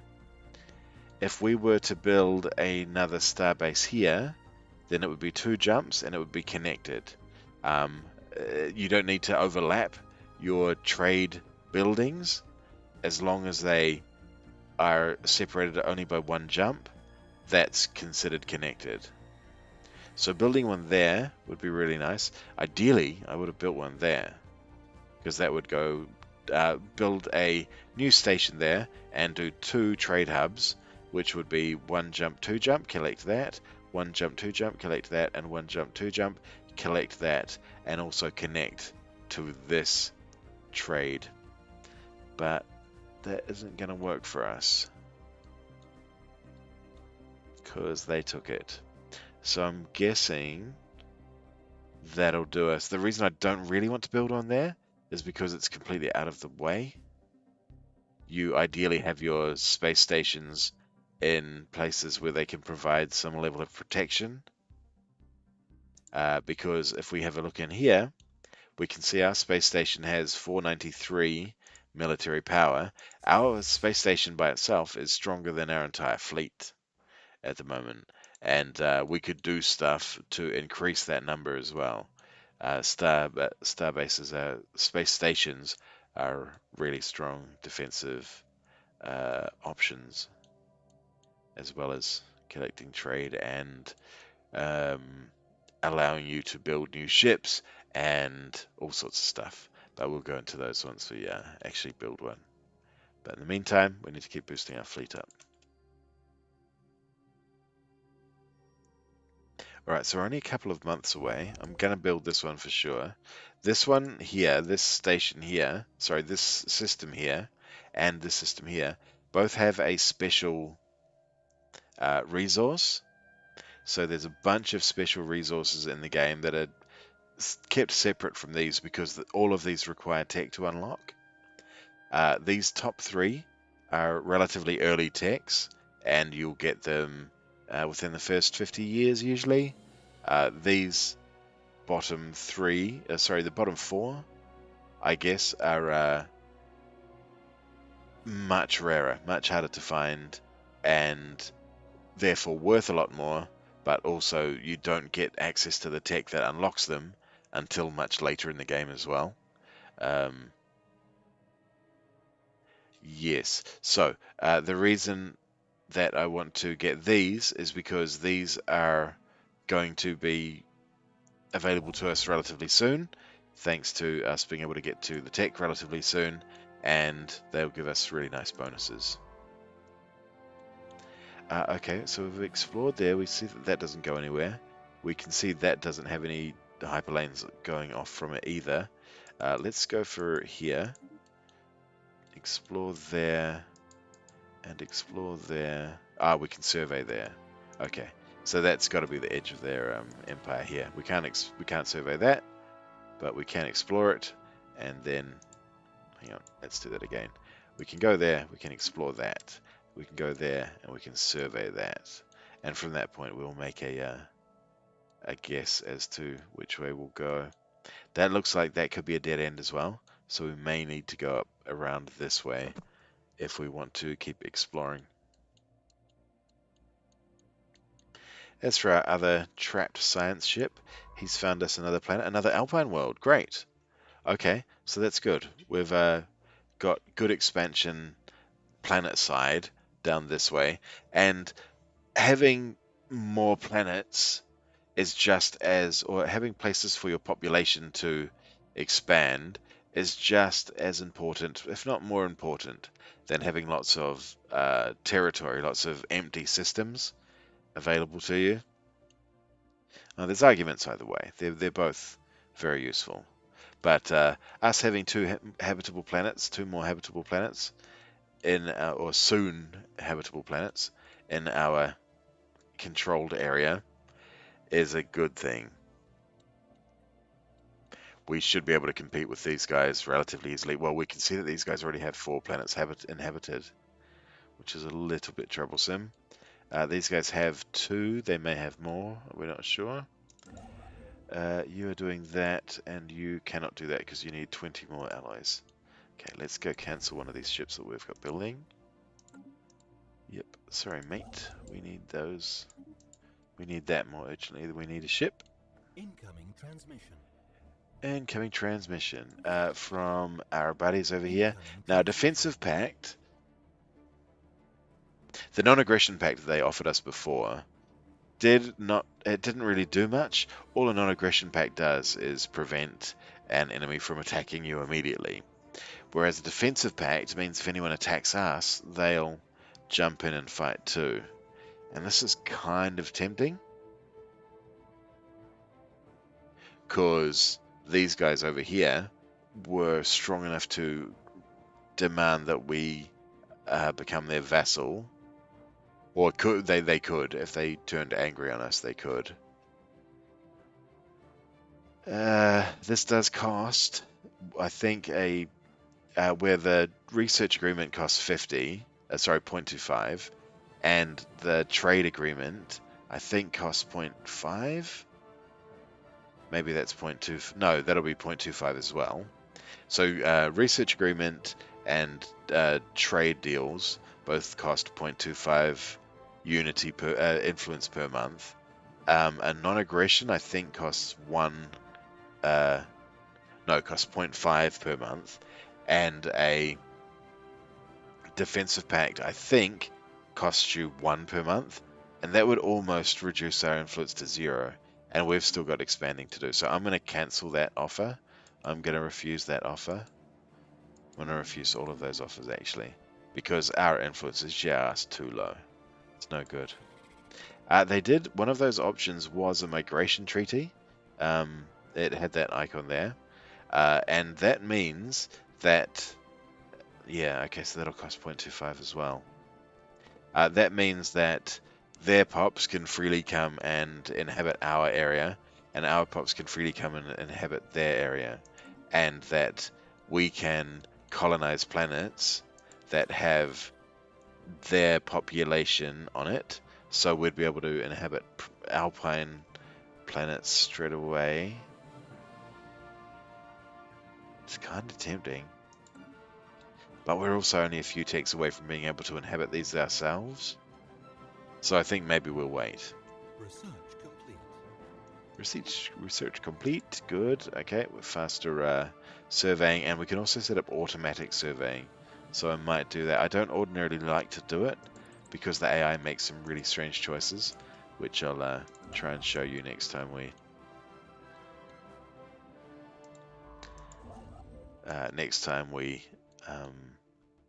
have a Complete. science ship that's finished moving. Now, can I go there? I need 50 more influence. Jesus. Alright, we can finish our final part, our final tradition in the expansion traditions. That's going to reduce our starbase upkeep. I want to check how much it changes it. So stations are 9, starbases are 13.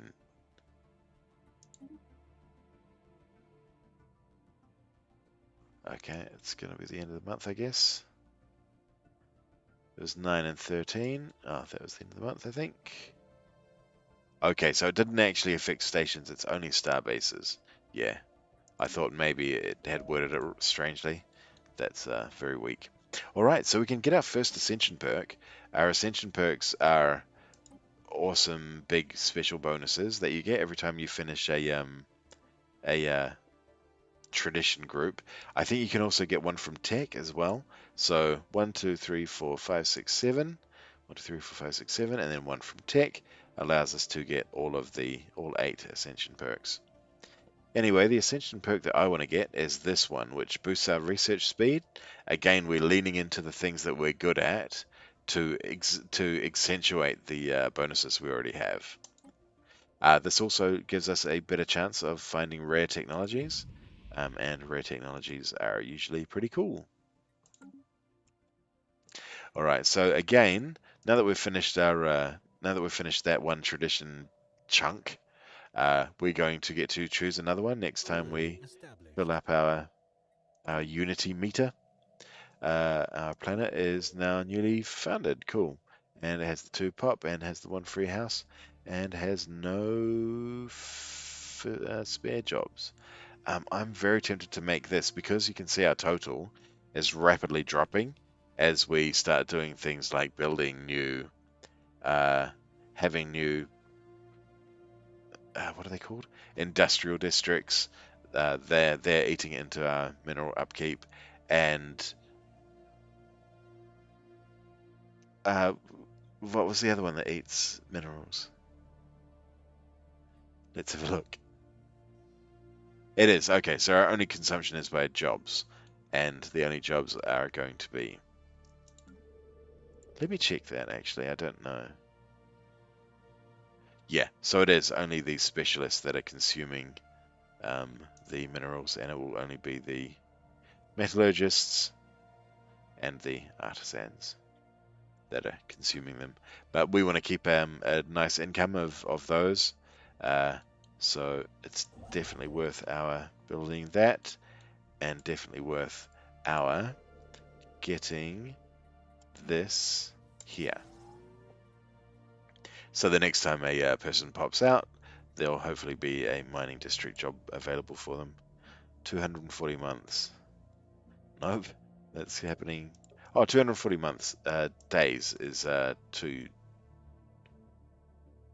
What is it? Come on, brain. 248 months. Okay, and yeah, that's not going to happen in 8 months. So we're good. All right, we've got our spare building slot here. Let's. Oh, that's a good point. Maybe we don't do that. Maybe we do that instead. I want to do that instead. I want that pop growth. Sweet, sweet pop growth. System survey complete. Very good, very good. Another anomaly. It's a pretty good system. System survey complete. I'm Construction complete. umming and ahhing over which one of these to grab.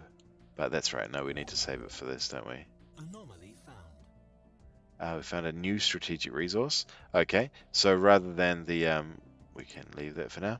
Rather than the dust motes that we've got everywhere over here, we've found some liquid gas or whatever the heck that was.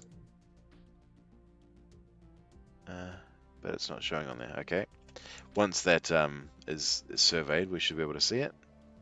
Oh, that's right. We need to do something about our wandering forests. So we'll go back to our situation log and look at our migrating forests. Do we want to spend 149 months studying those, or do we want to spend 145 months studying those? Neither. Those totals are so long. We're going to ignore those migrating forests, no matter how much devastation they do to us. So what that said is that did... Oops, why aren't you doing anything? Okay, we've got an opportunity to use the automatic survey tech that we got before. We'll click on that and we can see that that's where he's going. Absolutely not where I'd want to go, ideally. Ideally, I'd like him to go up that way and go out there and try and find more people. But sure, that's fine. But that's also why I usually manual the that expansion stuff. Oh, cool. Okay, we are going to be able to get that one, hopefully. There we go. Hopefully, we beat their construction ship there. They don't have one. Cool. All right, good. This is going to be our system. Right next to our pal. Okay, that's a nice system. Yeah, good stuff. Anomaly found. Construction complete. New anomaly, new construction. Yes, we did just beat them. They were running for it as well. But we got there quicker. Get out of here, sucker. This is our space. We'll build that. And that's the end of the expansion, by the looks. We can leave them there afterwards, because we'll be getting that moat stabilization tech sooner rather than later. And we'll do that, and we'll be able to start exploiting those. We've got a new icon here that we haven't seen before, in that this icon shows us that we don't have enough housing for our populace. We've only got 2 houses at the moment. Oh, sorry, 3. We've got 5 houses total, and we need 6. So what we're going to do, we've already used up the 1 building slot this place had. We're going to do a housing district, which will allow us a new building. But even though...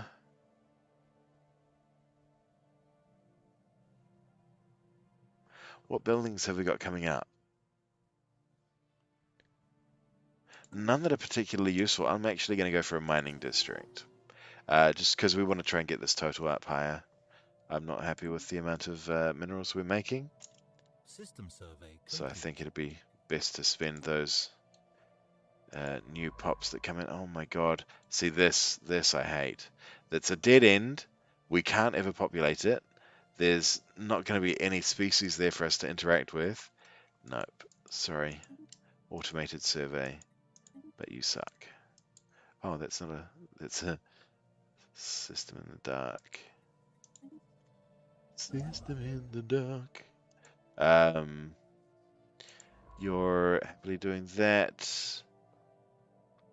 Oh, we're losing consumer goods. We're making 3. We're making 3. Our power projection is 0.43 because we've been building more ships. So we're increasing that. I am kind of tempted to...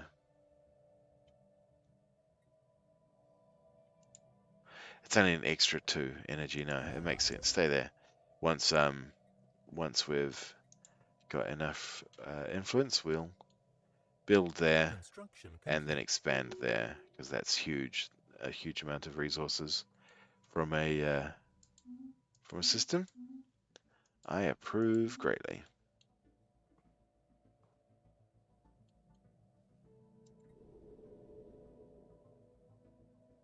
We've run out of jobs here, or running out of jobs here. I want to do that. And you're okay. And you are out of housing too. I'm half tempted to change this. Okay, so this is a good time to explain planet specializations. If we have a look at our home base, we can see that we have a specialization of Empire Capital. That gives us the extra stability and extra amenities, extra governing ethics traction, and extra resources from jobs. But that's a unique bonus that you only get at your capital.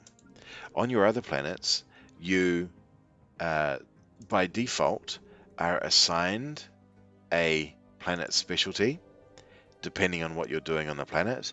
So because this planet only has the one industrial district, we have been assigned by default the industrial world bonus, which means artisans are cheaper to upkeep, metallurgists are cheaper to upkeep, and industrial districts are cheaper to build. Are quicker to build.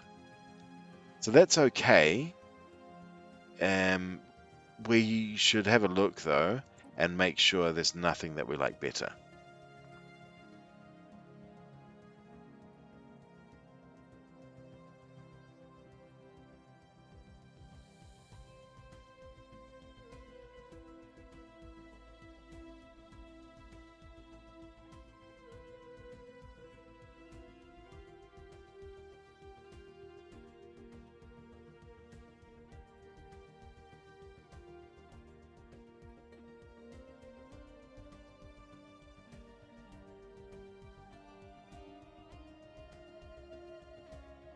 So as you can see from going through those, there's a whole bunch of different bonuses available.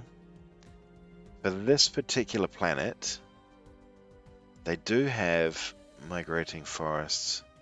I think migrating forests eventually give a tech bonus, if I remember. But this planet's a little bit... It's got a few too many good resources to exploit to make it a research planet. I think maybe we stick with the industrial world, and what we're going to do, despite me saying I want to increase my mining, my mineral intake, I'm going to change this to being an industrial district to take advantage of this bonus of the reduced upkeep for the artisans and metallurgists. And I'm going to make this planet a mining planet because it has the potential to have a lot more mining districts than that one did. That one only has 6, which is very middling, whereas 9 is a very good amount. So this is going to become a mining planet. In fact, what I'll do, even though this is... the colony specs are nice, but that only lasts until you hit a certain population size. And I think that population size is... It's either 4 or 5. So that good bonus there is going to disappear, and we'll replace it with Mining World. That we're going to get more efficient output from our miners on this planet, and it's going to be quicker for us to build this mining district. So let's select that now and boop that there. And then I'm going to change this back because I'm sneaky to colony. Oh, do I want to? Hang on. That didn't affect the cost, did it? No. I thought it reduced the build cost. Yeah, so we'll go Mining World. And we'll do this because we want that to build quicker. Because we need that housing in just a few months. So now, rather than taking whatever is 25% more than 192, oh, that's obvious. It's 250, I think. Yeah, it's got to be, or thereabouts anyway. Right. So we have discussed the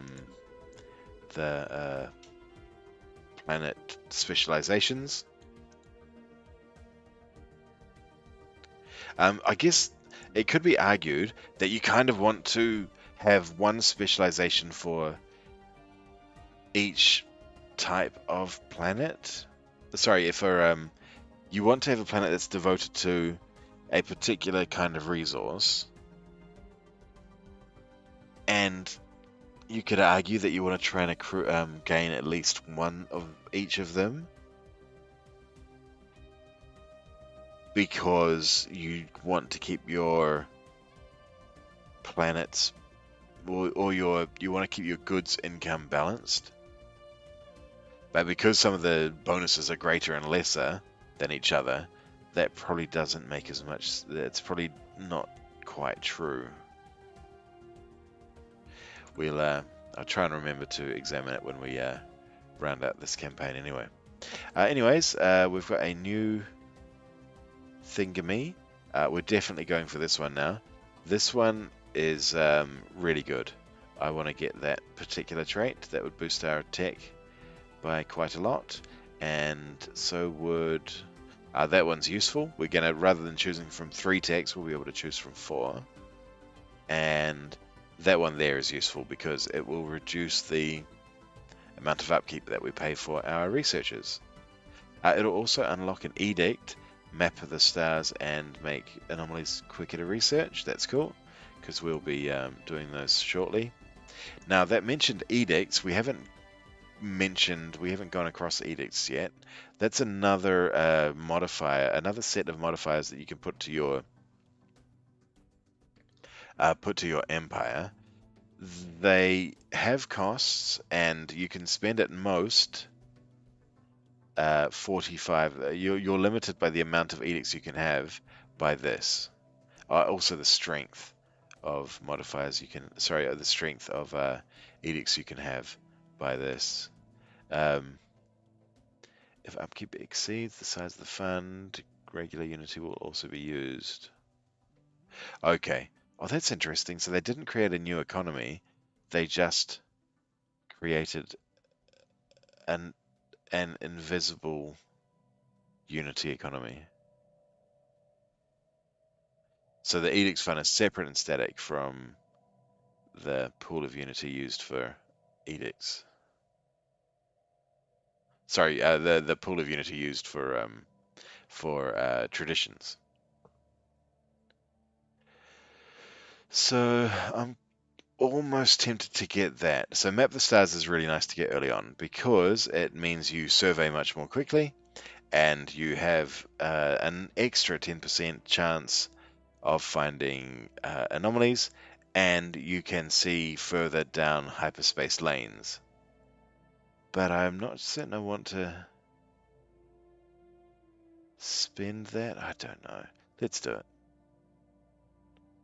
Map the stars. Alright, so now you're consuming 17 of that, and we didn't change. That didn't change. So these aren't connected. So I am confused why they tried to use Unity here. They should have just invented a new currency that governs that. Anywho's, we've got construction ships doing nothing.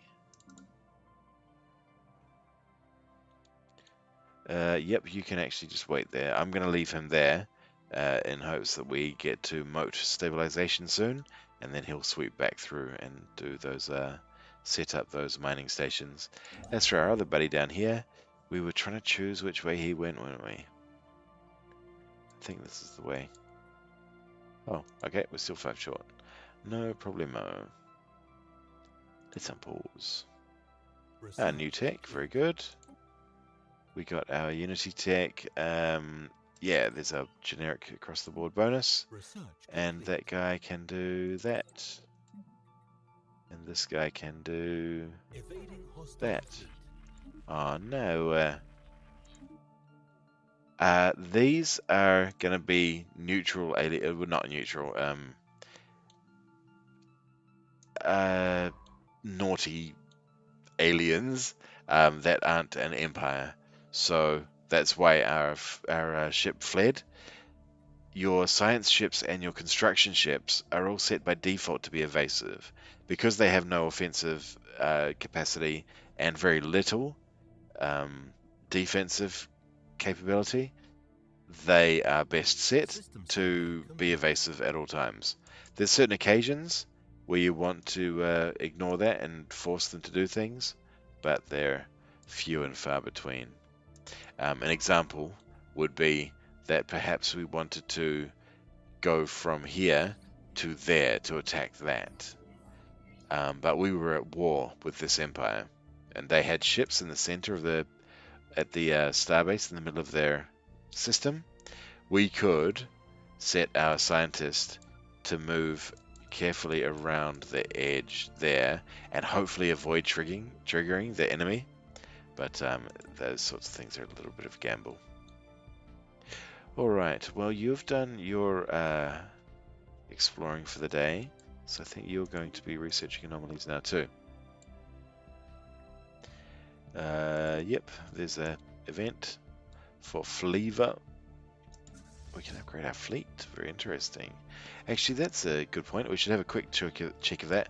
We're going to wrap the stream up real soon because my voice is collapsing on me and I've got things that I need to do. But let's discuss this before we finish this one up. We have this orange icon here, the orange upgrade icon. With that icon's ubiquitous across the outliner. You'll also see it when you can upgrade the capital buildings in here in your other systems. But yes, we can see that we can get an upgrade here. The reason we can get that upgrade is because we recently got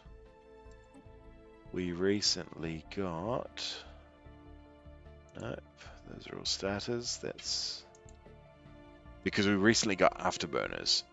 So we can now add afterburners to our ships, and to do that in a way that isn't automatic and less than ideal if left to the AI's control, we can go over here into our menu and go in the F9 Ship Designer menu.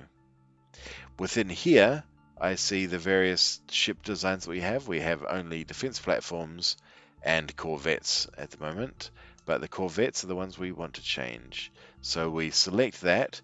We can see this is its loadout as it stands, and we can see from here that it's auto-generated by the AI.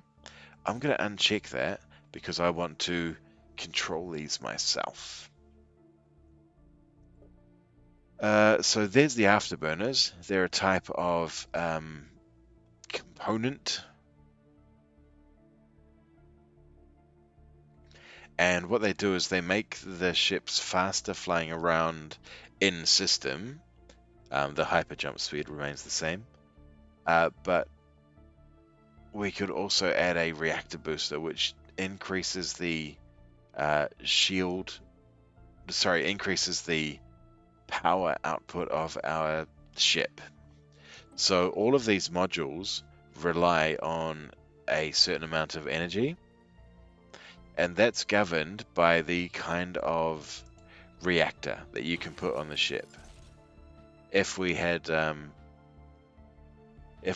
bunch of what's a good example? It's easy to show, I guess. So our power at the moment, provided by our fission reactor, is 75. We can see that with this exact layout, we have 0 free power. So this is actually an occasion where this is quite well maxed out. But let's imagine that we desperately want to add our afterburners because we need that extra sweet 5 evasion. Evasion is just a number that is used to reduce damage from certain weapon types, but not all. So yeah, by adding this, what we can see is that it needed a power usage of 4. Sorry, a power usage of 10. Yeah, and yes, an alloy cost of 4. And that takes us below our power limit, which means we can't save it because it doesn't have enough power. So the ways we could go about fixing that is by getting a new tech that would increase our power output for our power station. But better still, we can juggle around the various components and weapons that are on here. So if we have a look at a shield, we can see that it consumes 15 power usage. Whereas if we look at armor, it's just straight armor. There's nothing electrical about armor. Well, I mean, there probably is at this point in the technology, but for our effects, there is no power used by this, and it gives an extra 50 hit points, which is pretty cool. A shield also gives back blocks 50%, 50 hit points of damage, and the shield has the advantage of having daily regen that armor just does not. So yeah, I think I am half tempted to. Yeah, we'll do this. There we go. We took away the 15 that the other shield produced, and we're increasing our armor by 50, which is good. Yeah, that's fine.